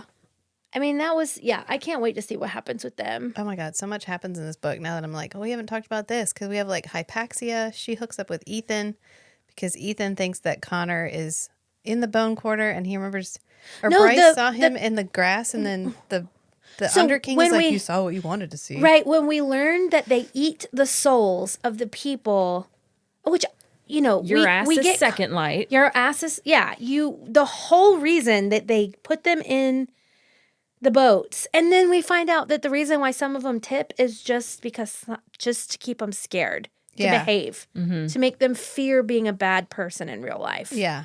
But that it's just a ceremony that means nothing, absolutely nothing. Which is why the lowers don't have sailings, right? Because so Lahaba's little soul, this is one of my theories, Lahaba's little soul got to fly on, got to go through Starfall and hit Reese in the face Yay! on her way to go She would love that.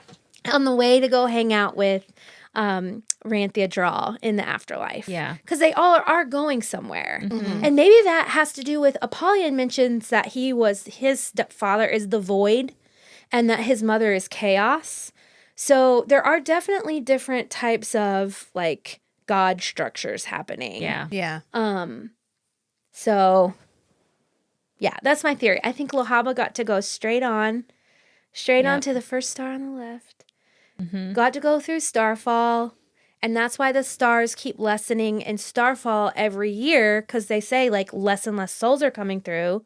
I think it's because the lower still get to go through, but the soul, the second light, that whatever gives them the power to pass on, is being taken and eaten.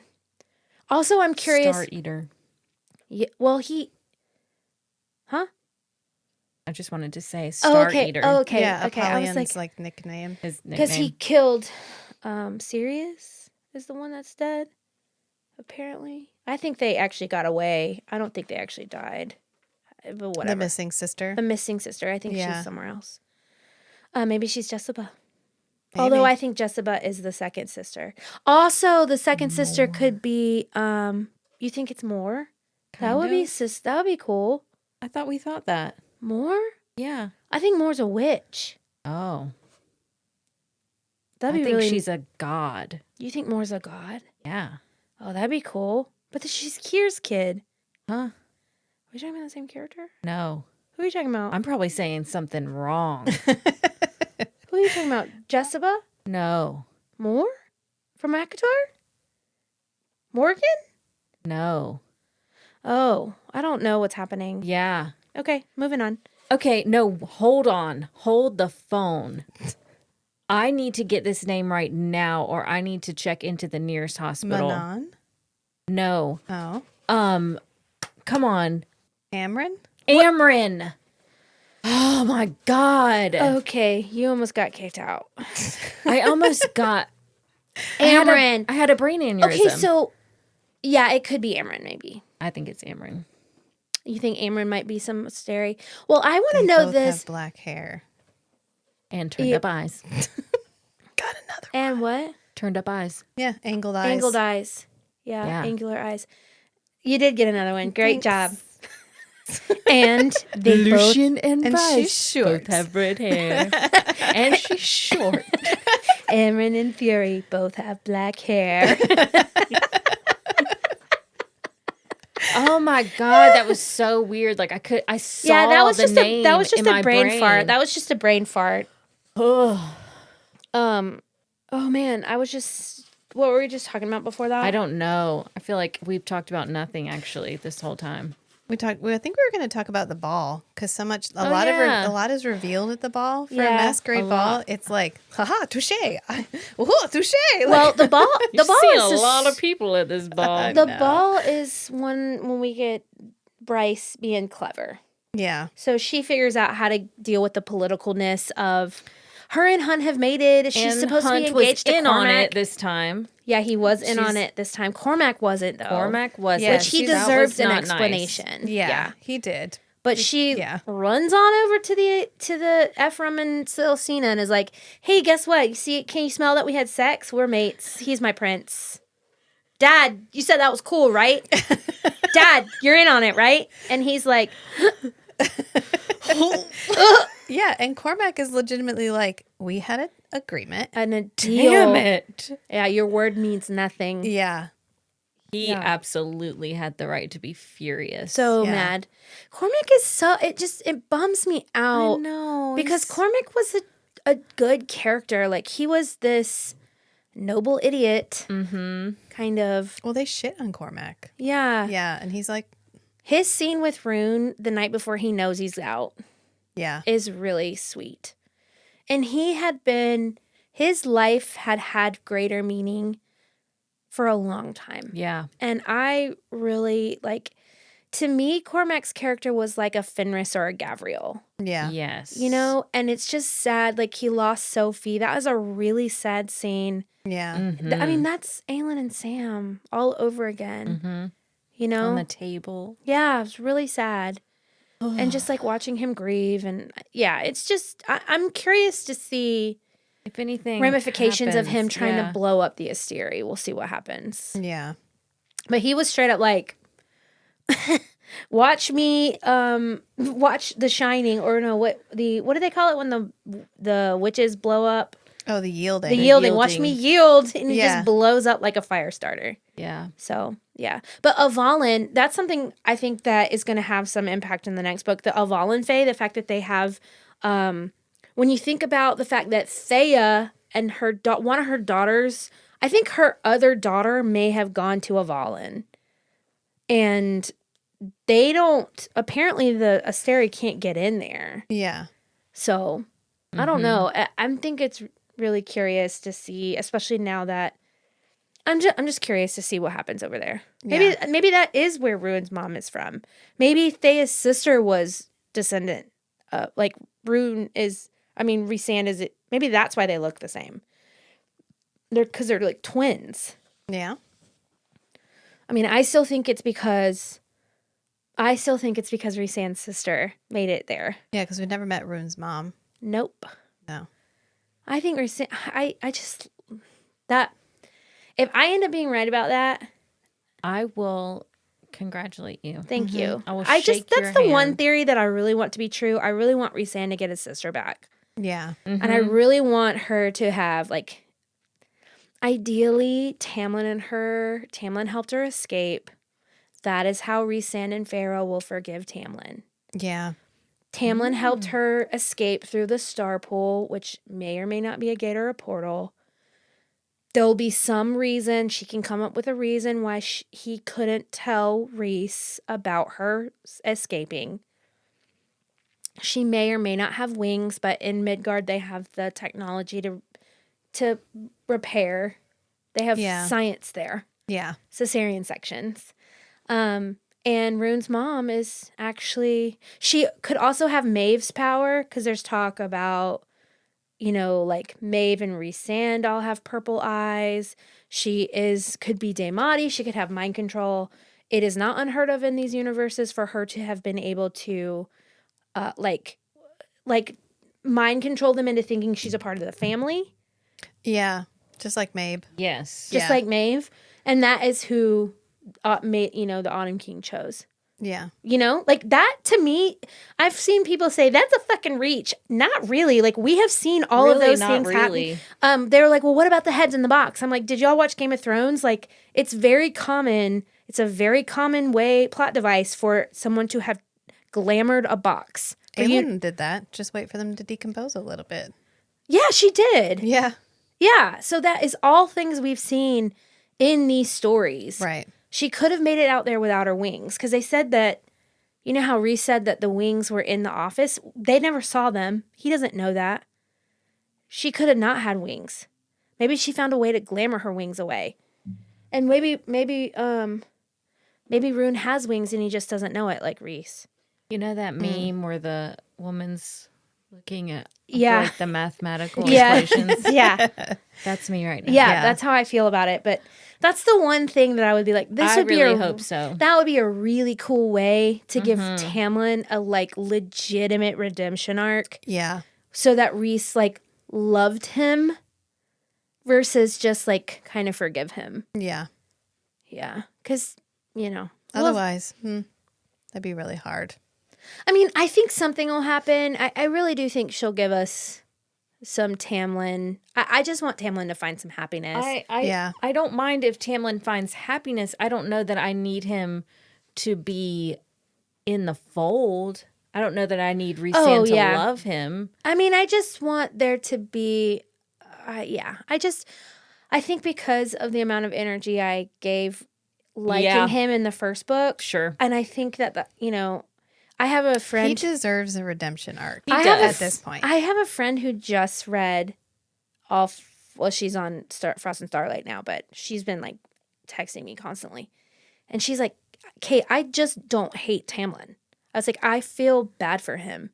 He just isn't, but she's always a benefit of the doubt person. And, she's, I think we hated him for long enough. Yeah, we and did. now it's okay for him to get a second chance. I'm more mad at myself than I am at Tam Tam. Well, I don't think he deserved Farah, and I do think that she was really, really hard on him.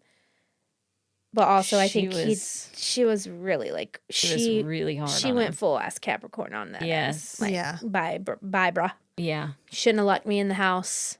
I'm going to destroy your kingdom. I'm gonna destroy you for what you've done to my family. Yeah. Shouldn't have locked me in my room. Shouldn't have locked me in the house, bro. Yeah. And destroy your entire kingdom and all the people in it. Yeah, because you threatened me and I'm more Yeah.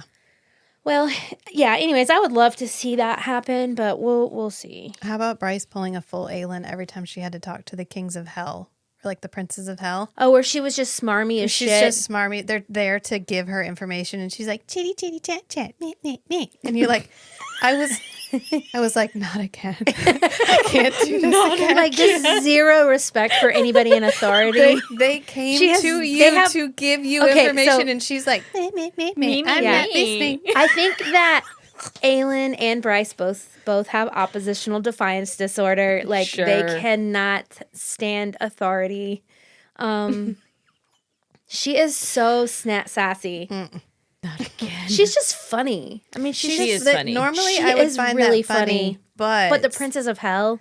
they're here to give you information. Just Like, we shut might up. need to listen to this. Stop talking for 10 minutes so they can talk. Because every time they talk, she's like, "Zzz, shh, shh, I don't want to hear it. And you're like, like, please, you guys are trying to join the rebellion, which I respect. You know nothing about it. You have Yeah. no guidance. You have no direction. You have no backup. You have no connections. You have no idea what's going on. And Yeah, the Prince of you Hell don't. just popped up and was like, hey, I've got information. And they were like, we don't need it. She says, "Pretend I know nothing." She does that with the Asteri. Not Yeah. him. Never mind.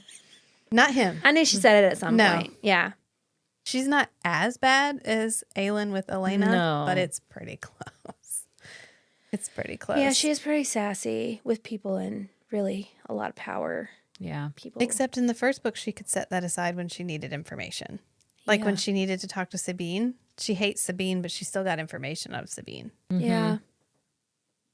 So he comes to her on Halloween and he comes to her and just tells her, like, you're not using your power. You need to Yeah. be more powerful. And so I think that is another way where she's like pressing how serious things are getting without it feeling like enough urgency. Yeah. Because we don't feel the urgency the way we should when they have to No. go to the Asteri. 'Cause- I think no. if an editor had caught that, like, hey, we need a little bit more urgency for this to feel as organic as you want it to. Right.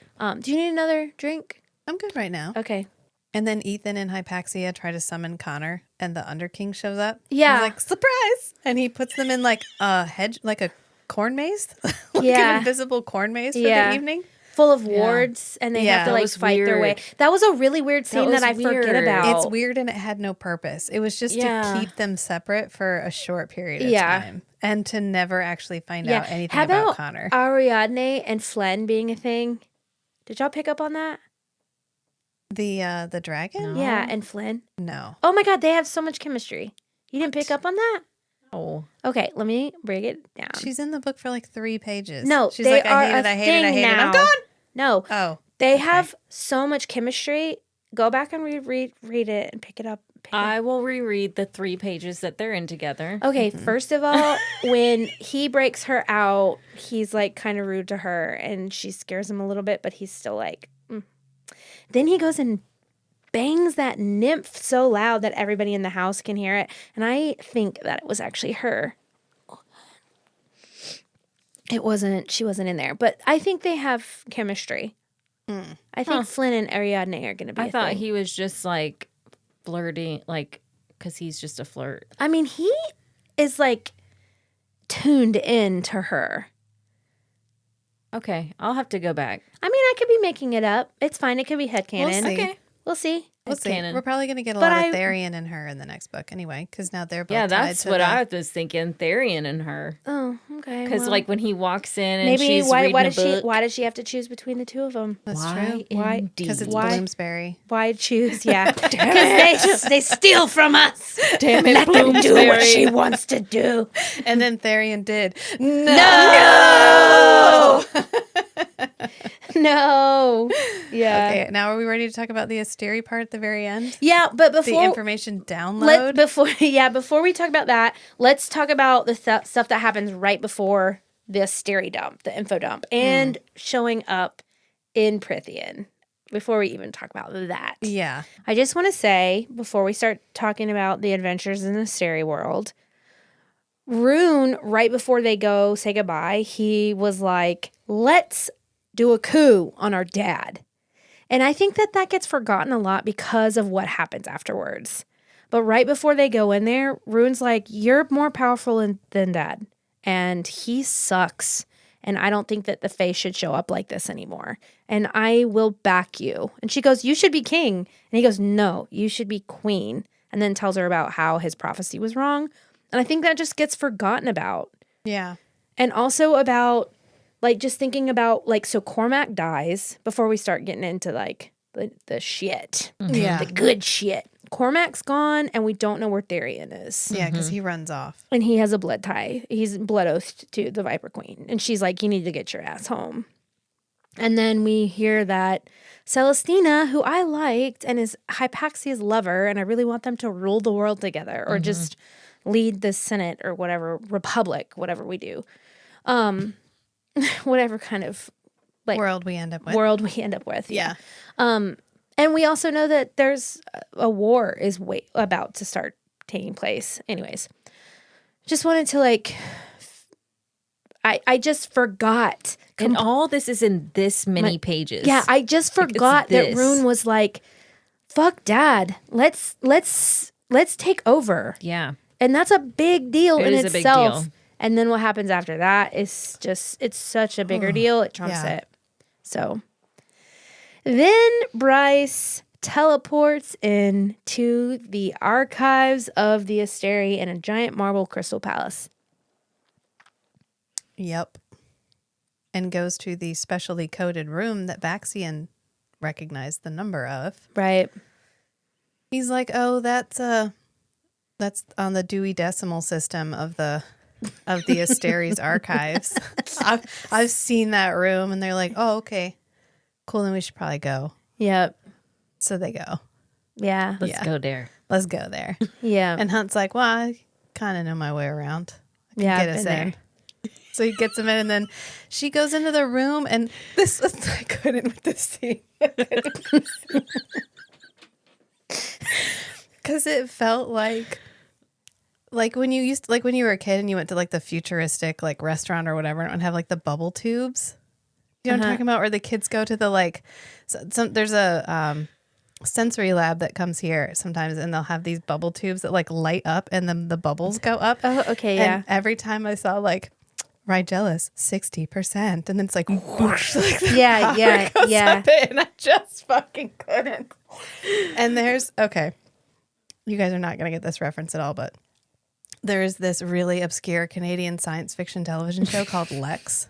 Nope. Don't get it. But Nope. that's fine. Yeah, LEXX. Is it about the bad guy in Superman? No, it's one giant sex innuendo. It's like a really funny, like the spaceship that they fly around, the Lex, is shaped like a dragonfly without wings. So like a dick? It's a dick, and then Got it it. shoots like a white laser out. So semen? Perfect. Yeah, but Seed?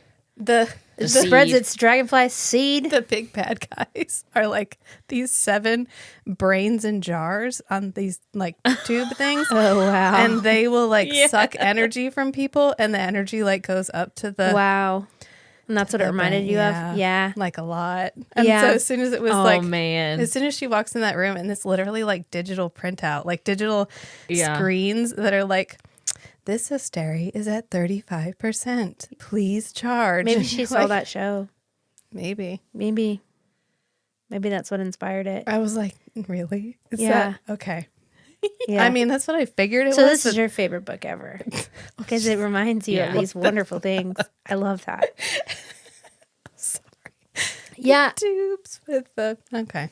Yeah. No, I mean, yeah, Yeah. I hear you. And then like a light ball goes up. Thank you. Yeah. Well, I Thank you think for your contribution. 67%. 77%. I think it's a little odd that they didn't just like disregard the dead one. like they keep its memory alive. And Yeah. that feels off to me because of who these creatures are. Right.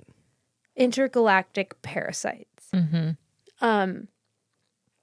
I just think there's something else. It doesn't sit right to me. That they're just like why wouldn't they just be like, oh, maybe as a reminder, maybe it's to brew like a reminder that hell, you know what I mean? Yeah. Maybe I don't know. But I did by the time they got there, I did realize they were eating them. Like I was like, dude, they're just for sure. I thought that in the first book. Yeah. Yeah. Because of the way the ley lines were laid out and like all that. I was like, yo, they're getting eaten. Like those are bad dudes. They're like Thanos. Like there's a part of me that's like this bitch saw. Yeah, this is some. But yeah, so she learns that they're eating and that they have like power up and they like sit on a throne and eat magic powers all day long Yeah. in their brain gooey bubble jar feeding center. Yeah. And that there's like a well of first light underneath them.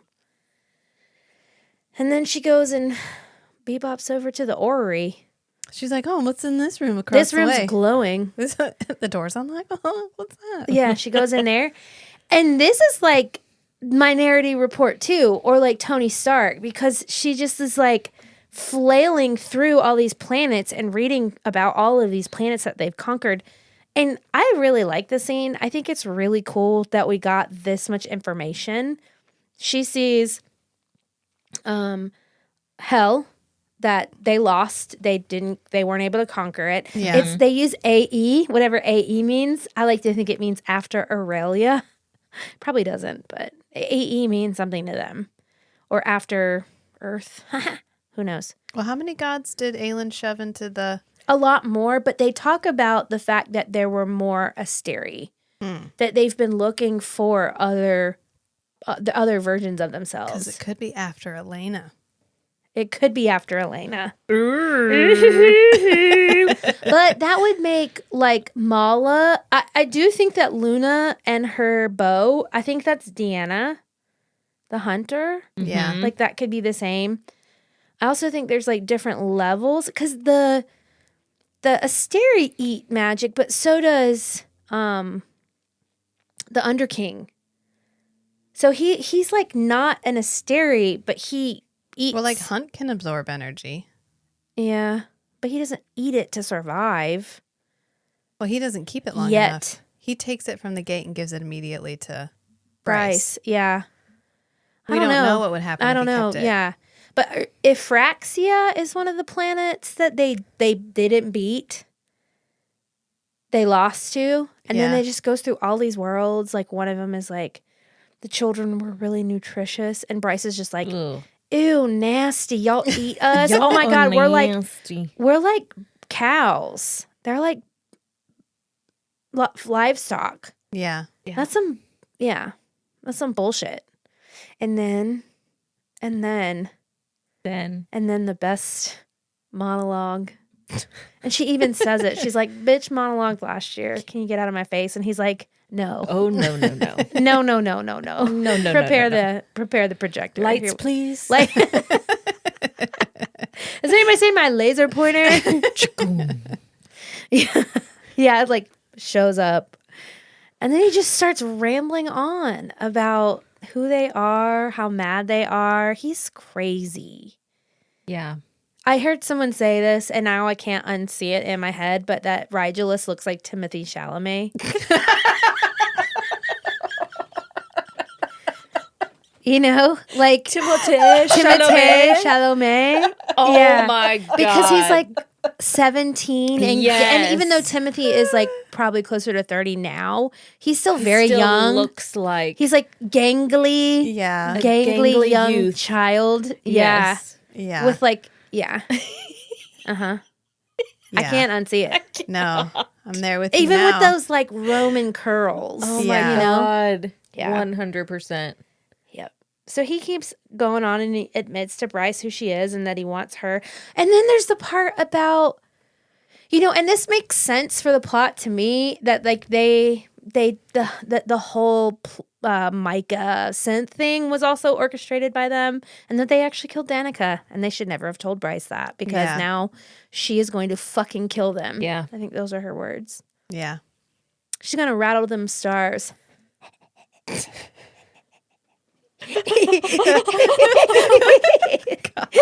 Whoa. I'm gonna rattle the stars. Rattle the stars, Kate bitch. just starts vibrating.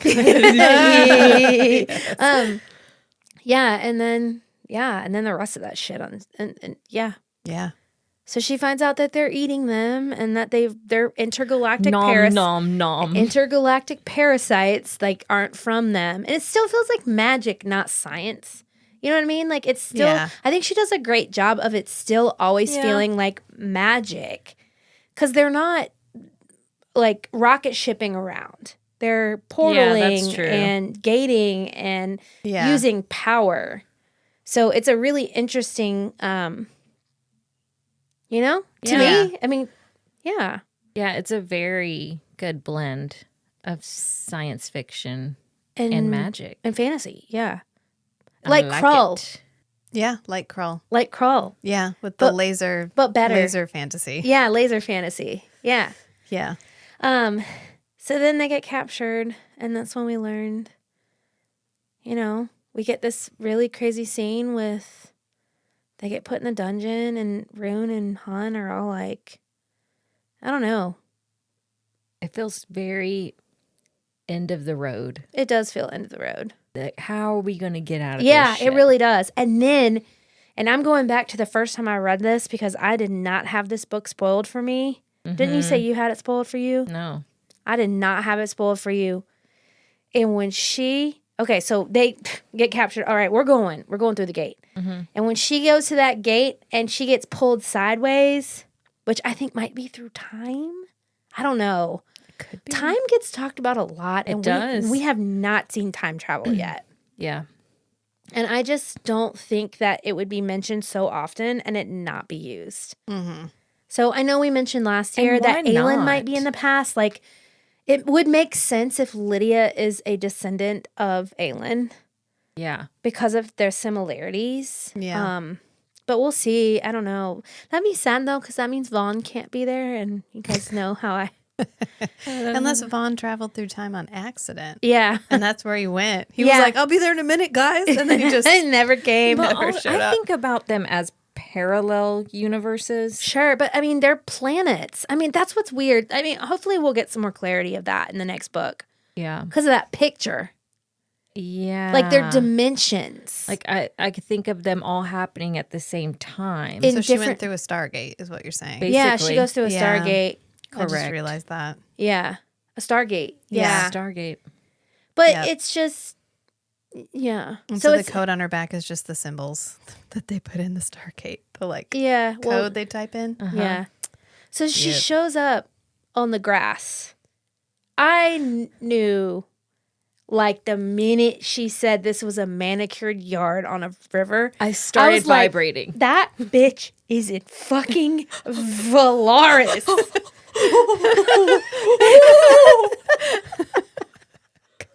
Yeah. Like, immediately. Yeah. got When the she was like, chills. there was a river with some beautiful houses across the street. A river? A river. Hannah, you told me that the moment that Farah walks in covered in paint, you started crying. Weeping. Weeping. Rachel had it ruined. It's She fine. sure did. It's But she not doesn't fine. care. I care. But her friends do. But her And friends she too. cares about her friends. She does. Well, you'd already told me the Asteri eat their power. Like Yeah. way back in Akatar. I did. Oh. Yeah. Mm. Oh, damn. That's but I on didn't you. tell you they go to You Prithian. did not tell me they went to Prithian. I didn't tell you they That's went to the secret Prithian. that you tried to guard with your I life. guarded that. Yeah. You did. I guarded that so hard. I guarded the crossover with my life. I was fighting for my life. Mm-hmm. It's fine. It's fine. Anyway, so she lands up on this yard. She goes, hell has grass. And I was like, oh, no way. My brain was literally blown out of my face. Yes. Blown out of my face. I think I was like screaming. Mm-hmm. Like, I don't know if you know how loud and high pitched it. You probably do. You probably do. I can imagine. I can imagine. Yeah. But I was just knocked over. I was like, best series of all time. That's when I realized Crescent City was better than the other ones. I was like, nope, this is better. This is better. Because it's the same and it's better. And I want everyone to experience this moment. Yes. That was a real moment. And Azriel blindfolds her. We get Az, who we know we're going to get a book with more of him coming up, right? And then she walks in there, and then the way that she describes, first of all, she goes to the townhouse, not the river house. It smells like bread and roses. Guys, who smells like bread and roses?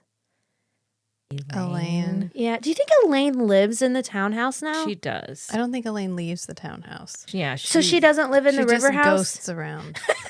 She just follows In her the little two floral maids dress. around. She learned to be a wraith. Yeah. Yes.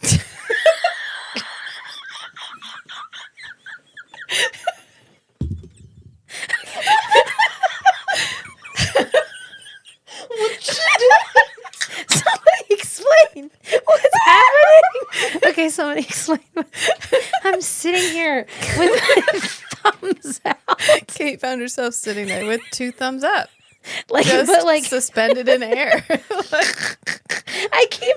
Were you I hitchhiking too, don't Kate? know. I just keep finding myself with like these like weird hand movements, and they just stay there. The effort to not touch the microphone has driven you. I get locked in. I feel locked in. Yeah, it's because you're trying so hard not to touch the microphone. And you just have to freeze. Yeah, I'm just like locked in. Anyways, so Bread and Roses, Bread and Azriel, Roses. right? Yeah. Those are our. So this is another moment. It's almost like instead of Frost and Starlight, she's using Crescent City to transition us into our next ACOTAR book. Yeah. Instead of us getting the novella, I mean, she's going to use this, and who knows how much they're going to actually. I actually think that we're not going to get as much Prithian as we want. And That's what I imagine. I imagine it being very quick.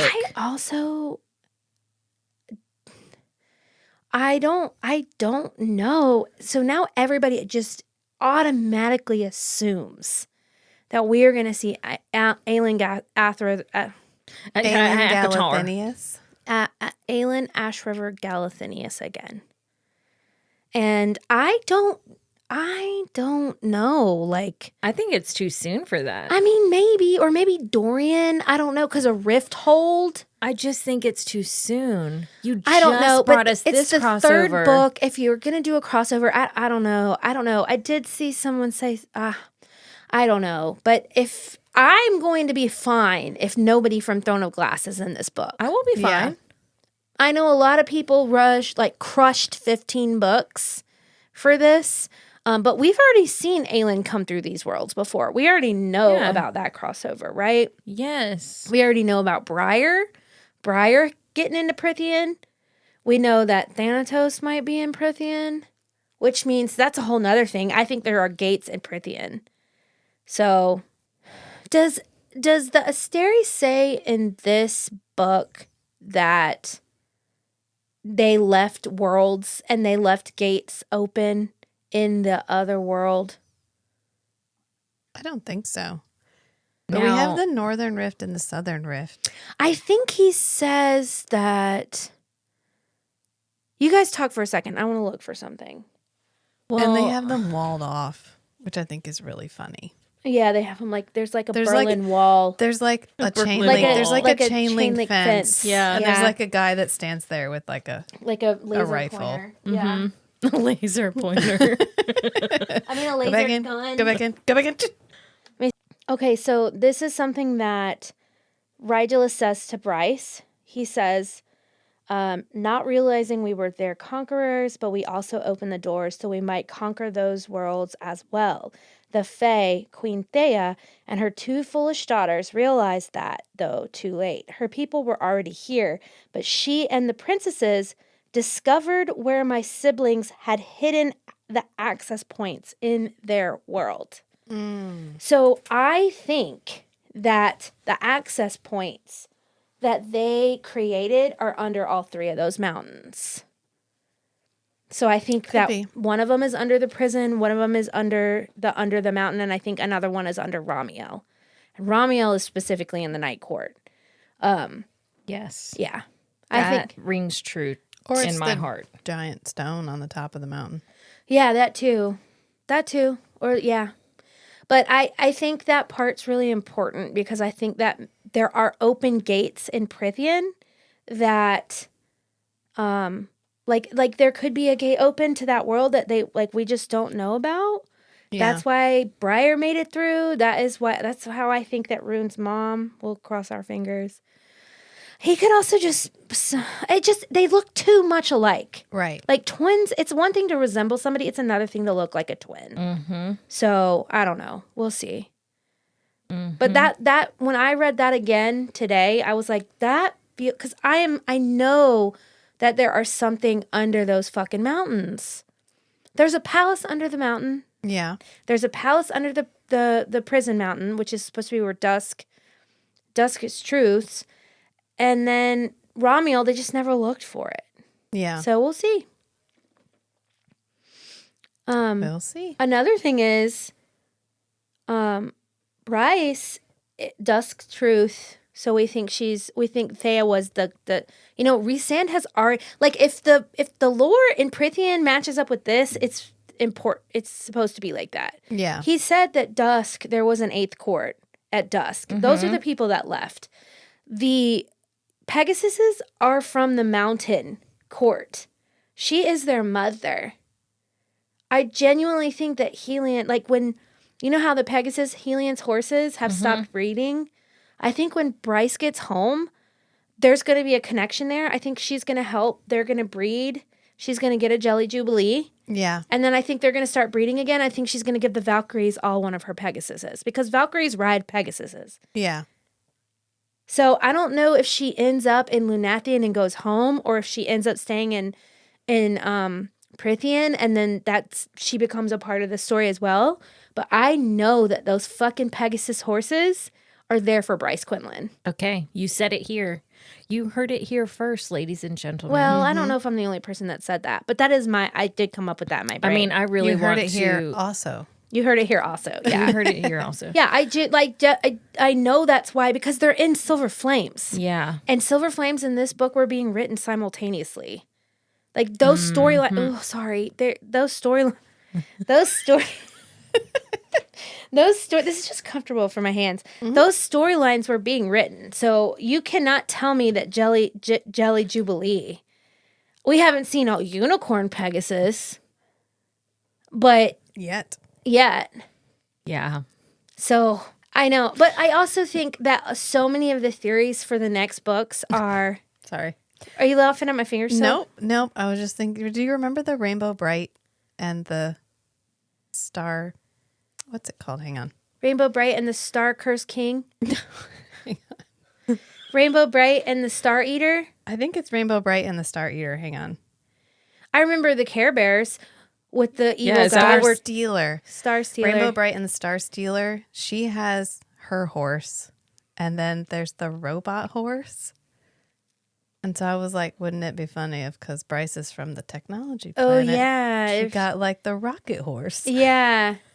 Oh, that'd be cool. Oh my God. That would be really cool. No. Yeah. I had like a Rainbow Bright flashback where I was like, oh yeah, she could totally make a horse. Yeah, she could. Because they have mechs. She could have a horse Oh, mech. yeah. Mech suit Yeah. horse. Yeah. Yeah. Okay. Totally. Okay. Totally. Yeah. Totally. Yeah. I see it coming. Anyways, so Bryce shows up. They can't speak the same language. She has to go speak. Thank God she speaks the old language of the Fae, thank which we God. mentioned 2 times earlier in the book. Yeah. Yeah. Like fluently too, a dead language. Yeah. She's like, I found it. Like I learned it just to please my father. Fluently, And then yeah. I got mad, so I never learned any other languages. And she knows it.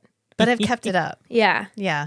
The part where And I somehow know all the pronunciations, even though no one alive Duolingo. still speaks it. my favorite part is when she, like, all of the people start showing up, and Amarin and Nesta and Cassian all show up at the same time. And, like, Cassian, like, leans forward and, like, sniffs her. He's like, and she's, like, half human. So for Yeah. them, they're probably like, what What if she has those pink tennis shoes on? She's got like leggings and a t-shirt and pink tennies If on. they Yeah. saw those pink tennis shoes, God, they'd I be really- like, what kind of creature is this? Yeah, right. And then of course, you know, Farah walks in and then Rhysand, and she immediately can tell that they're in charge. Yeah.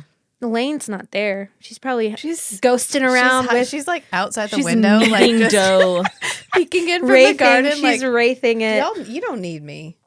You don't. No, I don't have a you're fine. point. I Yeah. have no point. I stopped seeing shit after I saw that one thing that y'all Yeah. didn't believe me for three-quarters of the book. ravens, the twin ravens. Yeah. Yeah. She's like, I'm having the same dream. And they're like, no, it's fine. She's traumatized. It's fine. Yeah. She's like, I exist too, guys. trauma. Am I right? You're stop talking at me about your trauma about what happened to me. Yeah. Shut up, Elaine. Go make some dough. Poor Elaine. Poor Elaine. Farrah would be really disappointed about how people talk about her sisters. Sorry, Farrah. Yeah, that's right. Apologize to her. Sorry. Bow to your queen. Your Majesties. Your Majesties. Yeah. So the ending of this book is fucking amazing. It is. It really is. I It's don't the best know. thing that's ever happened I to don't me. know of another series besides. I mean, some of Sanderson's books overlap a little bit. There's one character that like Cosmere. that pops around, Hoyt. But the way that she ended this, I mean, this is why people are so protective. And that is why it felt like a betrayal. Sorry, still a little butthurt. It's fine. When she was just like, you should know now. You should all know. So I've started telling people, like, this is a multiverse. I don't tell them how or when, but my friend Caitlin that's reading, I'm like, it's a multiverse. Like, they're all connected. Yeah. Because I think that is fair. Well, I like- tried to like warn Leanne away from like social media for a little bit. I said there is a big spoiler out there and I don't want you to see it. And she's like, oh, is it about blah blah blah blah blah? And I was like, you already know. Yeah, it got everywhere really fast. It was very upsetting to me. Yeah. It's Me just too. because they'll never have that moment that we had. Yeah. You know, like the There's shock before and then there's when the she after. lands in that grass and the slow realization. I mean, to be honest, you know, I read them more than once and it's still good every time. yeah. It is still good every time, but that fucking feeling when you realize that she is in the motherfucking townhouse and she's comparing it to Jessica's sees those office leathery and her wings. father's, yeah, and it's Azriel, you know, and then Rhysand walks in and goes, "Hey Bryce, Quinlan, I'm Rhysand, Starborn. My last name is Starborn." Like, you know, like that. When that is the 15th fucking book you've read, Yeah. That's big. that's big. Yeah. That's shit your pants big. Yep. That's watery bowels big. Yeah. I got watery bowels. I got watery bowels. Yeah. So, holy fucking shit, we have made it through 15 fucking books. Good job. us. Good job. You guys are amazing. Good job, Rach. Good Thanks. job, Rachel. Thanks. You're welcome. So I do love this book. I don't love it as much as the first one. I do love this book. I love this story. The first one was just so neat and lovely. Precise. And I mean, this one Yeah. was a little bit sloppier, especially in the middle part. it just had some lulls. Some like lulls. it had some stuff that and then felt, some scrambling. it feels felt like it feels like a middle book. yeah, it's Yeah. definitely a middle book. Yeah. But I love this story. But I still love good. these characters. Love these characters. Yeah. I love the side characters almost more than Bryce. Like, Bryce isn't my favorite. I love Bryce, but she's not my favorite. Which is exactly what we said about every other series. Yeah. I think that, honestly, I think Nesta's my favorite, Nesta. to be honest. Yeah. Her main characters tend to have a lot of main character energy. Yeah. I'm the most important person in the room and I know it. Yeah. And sometimes that's okay. And sometimes it's obnoxious. Okay. Yeah. Yeah. And I think that's why her side characters shine so much because Right. they aren't those characters. They're just free to be them. Yeah. Yeah. So after 15 books, who is your favorite main character? favorite main Female character? main character. FMC. And are we choosing between Aelin, Bryce, and Feyre? Are those what you call the three mains? Because Nesta gets her own book I too. want because Nesta. I feel like Nesta- Nesta's included in my list. And I know that yours is Nesta then. Well, if you had to choose between Feyre, Aelin, and Bryson. Bryce. Yeah. Bryson, Earth and Blood. But Yeah. Feyre is a very close second. So,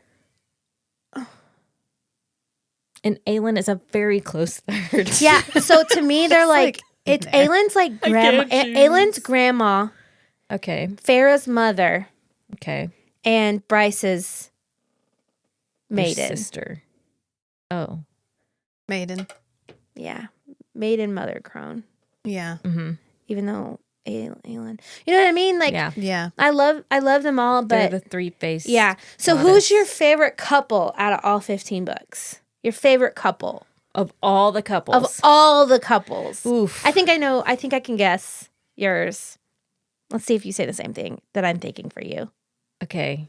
I'm gonna let me tell Rachel so she knows that I'm not lying. This is me guessing Okay. Hannah's. Can I won't you take your earmuffs off? Wait, make sure that you can't hear what I'm gonna say because I want to say it so people can hear. Close your ears. Okay, go ahead. Okay. Let's see if I guessed right. Did you hear me? No. Okay.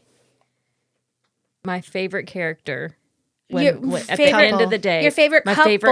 favorite Couple When all is said and done, is said and done. my heart always will go back to Rhysand and Feyre. Oh, interesting. I was wrong. What'd you say? Manon and Dorian. Dorian. But if that's who you are, that's fine. Do you have one? Rhysand's probably my favorite character. Rhysand is?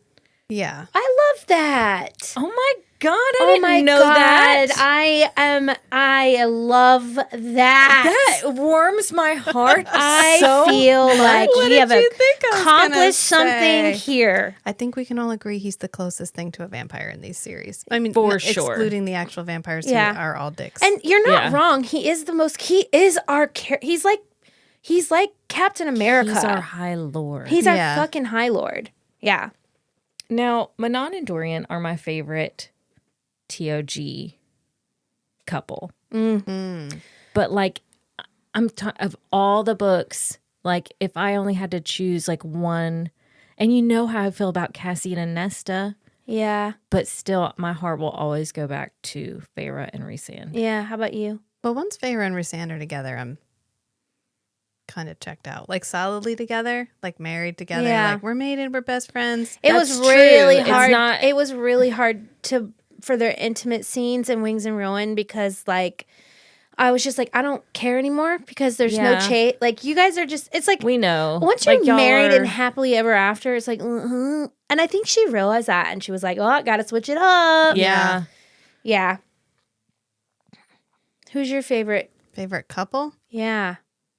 Mm. If you had to choose one, I think maybe Bryce and Hunt. really? Yeah. That's Because sweet. they have to work so hard for it. Yeah. Yeah. I would have said Elite and Lorcan. That's mine, bitch. I mean, I like Elite and Is Lorcan. it really? too. Yeah, that's mine. I do Yeah. like Elite and Lorcan too. I mean, Elite who and doesn't? Elite and Lorcan are my favorite. Yeah. Now of the mains, it's Cassian and Nesta. Mm-hmm. Like I love Cassian and Nesta's love the most, but my favorite couple is Elite and Lorcan. I also love Nezrin and Sartek.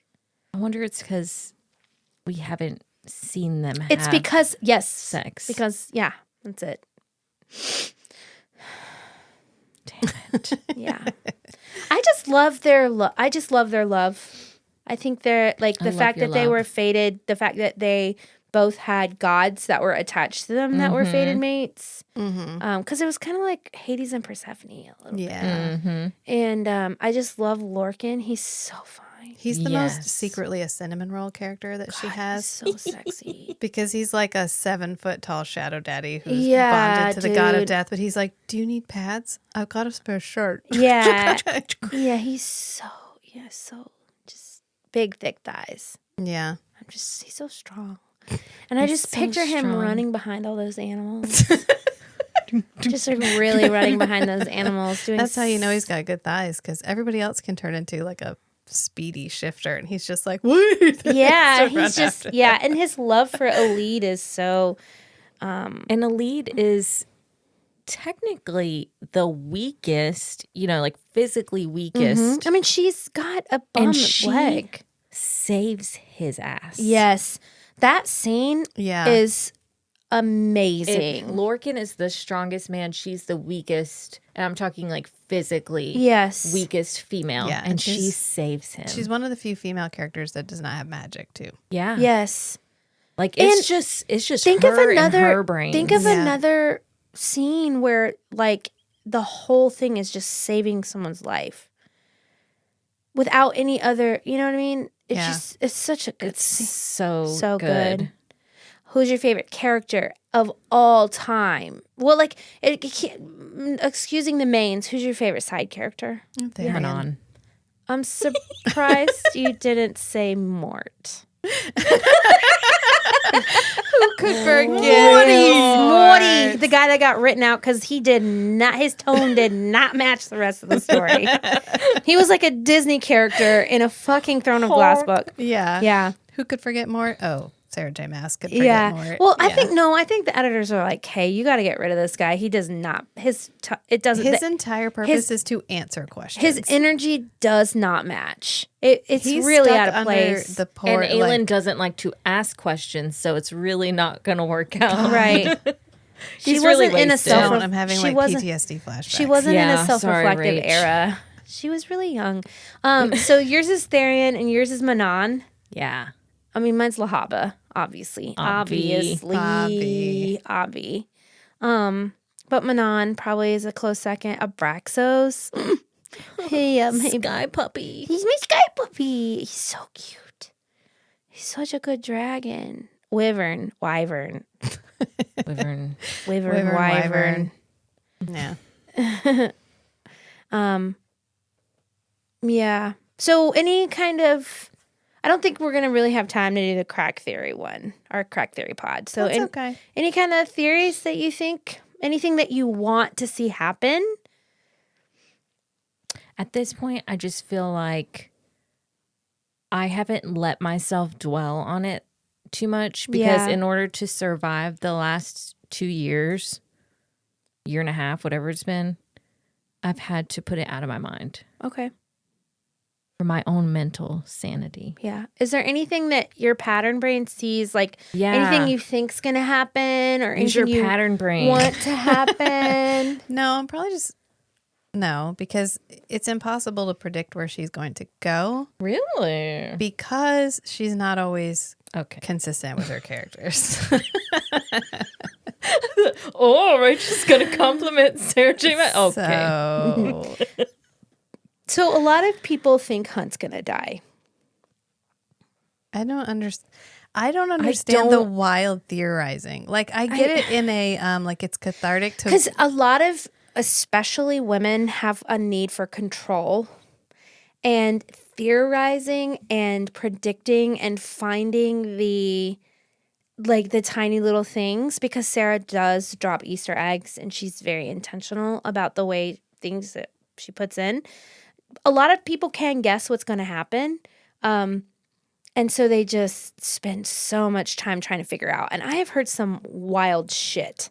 to me, it's just anxiety inducing. Yeah, it is. It is. And it's just because you're never going to be right. I know. And you learn that in fandoms, you learn that like you're really wrong. Yeah. So just like leave it. I Let's have all to experience it. step away. I don't think she's going to be bold enough to kill Hunt. And then I think that if she did take out a main character, she would take them both out and not leave one. I think everyone's going to survive. Why would Hunt die? I don't know. She's been setting him up to be like a demigod this entire time. Well, and also people think he's going to turn bad, which she's never done that before. It would be a surprise. That he was bred to be a hunter and to hunt. I reject. You reject that? I reject that. Yeah. That he was bred to hunt the Horn or Bryce. No. Yeah. Eh. I know. I mean, you guys have heard my High King theory. I know for a fact that Farah and Rhys are going to have to get Prithian together. Rule Prithian. Rule Prithian. Bryce has just shown up like Hulk lands and fucking. You don't know what this I'm talking about, but in Infinity War, when Hulk has to land, like he just shows up and he's like, Thanos is coming. Bryce just landed in Prithian with this crazy fucking story. There is a reason why Erd or the Cauldron who are the same thing Yeah. sent her there. There is a prophecy about the sword and the knife reuniting. She is a history major. Rhys Sand has been studying this stuff forever. They speak the same language. Like, this story is about to get a lot bigger. The stakes are it's getting universal. Yeah. So there's no doubt in my mind that Rhys Sand and Farah are going to be reluctant leaders and are going to have to take Fion's position. Gwydion just showed back up, and he probably doesn't even need Gwydion anymore. He's got Nesta swords. Yeah. You know, she made 3 made weapons. Yeah. Plus the trove that they have, plus the 2 the cauldron, and there's another weapon out there on that island. You know what I mean? Mm-hmm. There's no doubt in my mind because of the Little Majesty's comment that that's where they're going.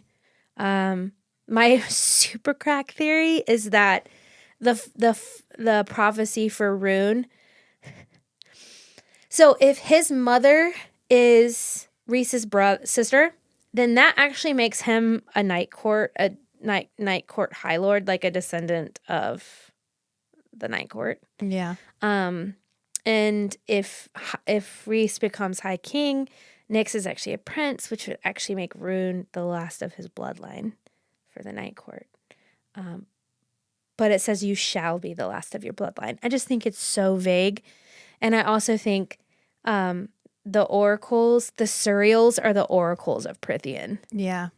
because they have all the answers. So, I don't know. I don't have any predictions for any of the Throne of Glass characters coming up. I don't Because either. I don't expect them to be in it. Honestly, if they do show up, it's a luxury. I do think it's really interesting that Rift Hold is called Rift for Hold sure. with the rifts. So maybe Dorian and Manon. Oh my God, that would make me watery bowel. I would shred my own self to ribbons. Well, we'll find out in like 3 days. I will pulp. Yeah. I will pulp myself to ribbons. I will straight up synth myself if that's what happens. Yeah, we find out in 3 days. So Yeah. It's coming, people. it's coming.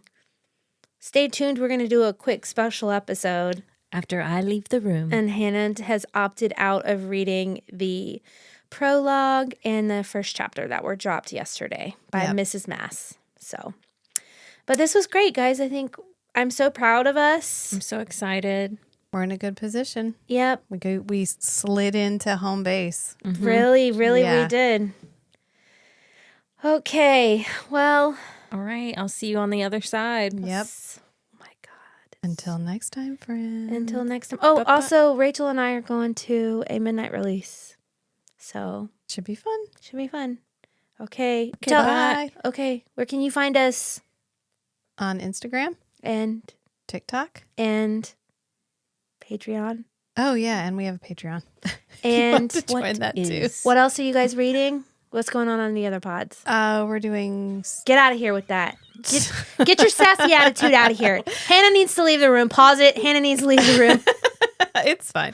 We're doing like a really, really, really science fiction. It's called Star Maker by Olaf Stapleton. And at this point, I'm just trying to figure out how many different types of creatures he can invent and how they have sex with each other. 'Cause that seems to be his main theme. A man wrote that. It did. So did. until next time, friends. Bye. Everything needs a penis and a hole. Bye.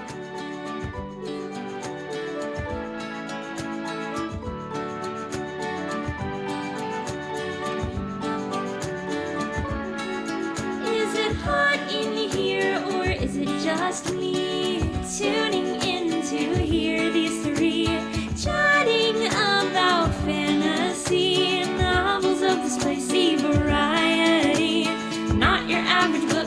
if you know what I mean. Are you happy to see us? Or is that a dagger? It's feast, sheath, shatter. It's feast, sheath, shatter. Ice Queen over here. So if you'll notice, ignore the thing that says the Lanthus and the Coach Che things. This is quotes from Silver Flames, but this is for us for our second episode. For the mini episode for Okay. I didn't get much past the ball.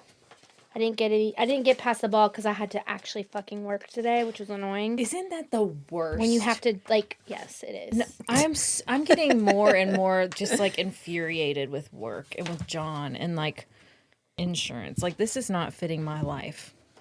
I have other things to do. Yeah. I have books to read. Yeah.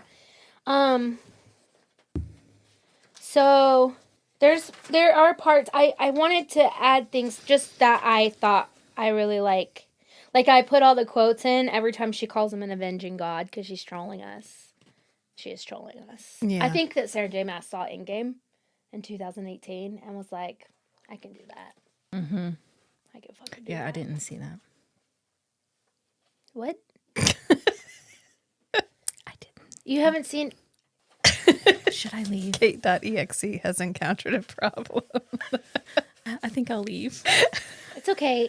I'm just glad y'all know that if I go silent, then I'm actually like really, my brain is like, it's the loading symbol. I won't ask you what it is.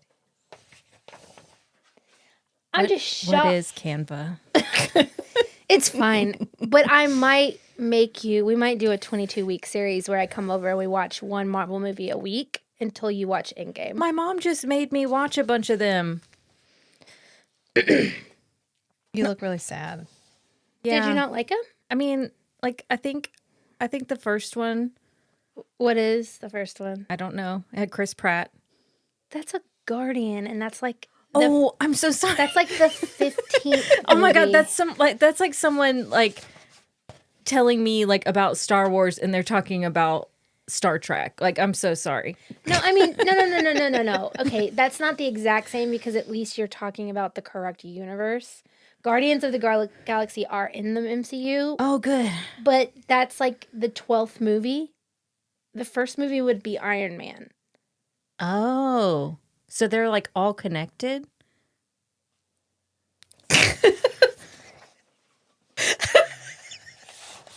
Look. I'm so glad that you became friends with me before this moment. No, I'm just, it's like someone saying to you, oh, so Dumbledore's in Harry Potter? Okay, all right. I could Oh, see that. Dumbledore has, oh, so Gandalf isn't in Harry Potter? Okay, Yeah. got it. You know Gandalf from Harry Potter. You know Got what I mean? it. Okay. Isn't Chamber of Secrets the first one? Yeah. Yeah, Chamber I'm of with Secrets, you. that's the first book, Hannah. I don't it's know. just- I've just never been into You don't have like to, to like, be mark- such a geek. I've never. Oh, you hit record? Yeah. When? When? Oh, Oh, wow, I can't hear. Right about- Hold on, can never you turn been me up a into the little bit? superheroes. I mean, that's reasonable, and everyone is allowed to have fine. their own things. I'm you know, sweating. That's how bad I feel. you shouldn't feel bad. Okay. You shouldn't feel bad. I'm doing homework. Yeah, you're reading your outline. Thanks. I'm reading my outline.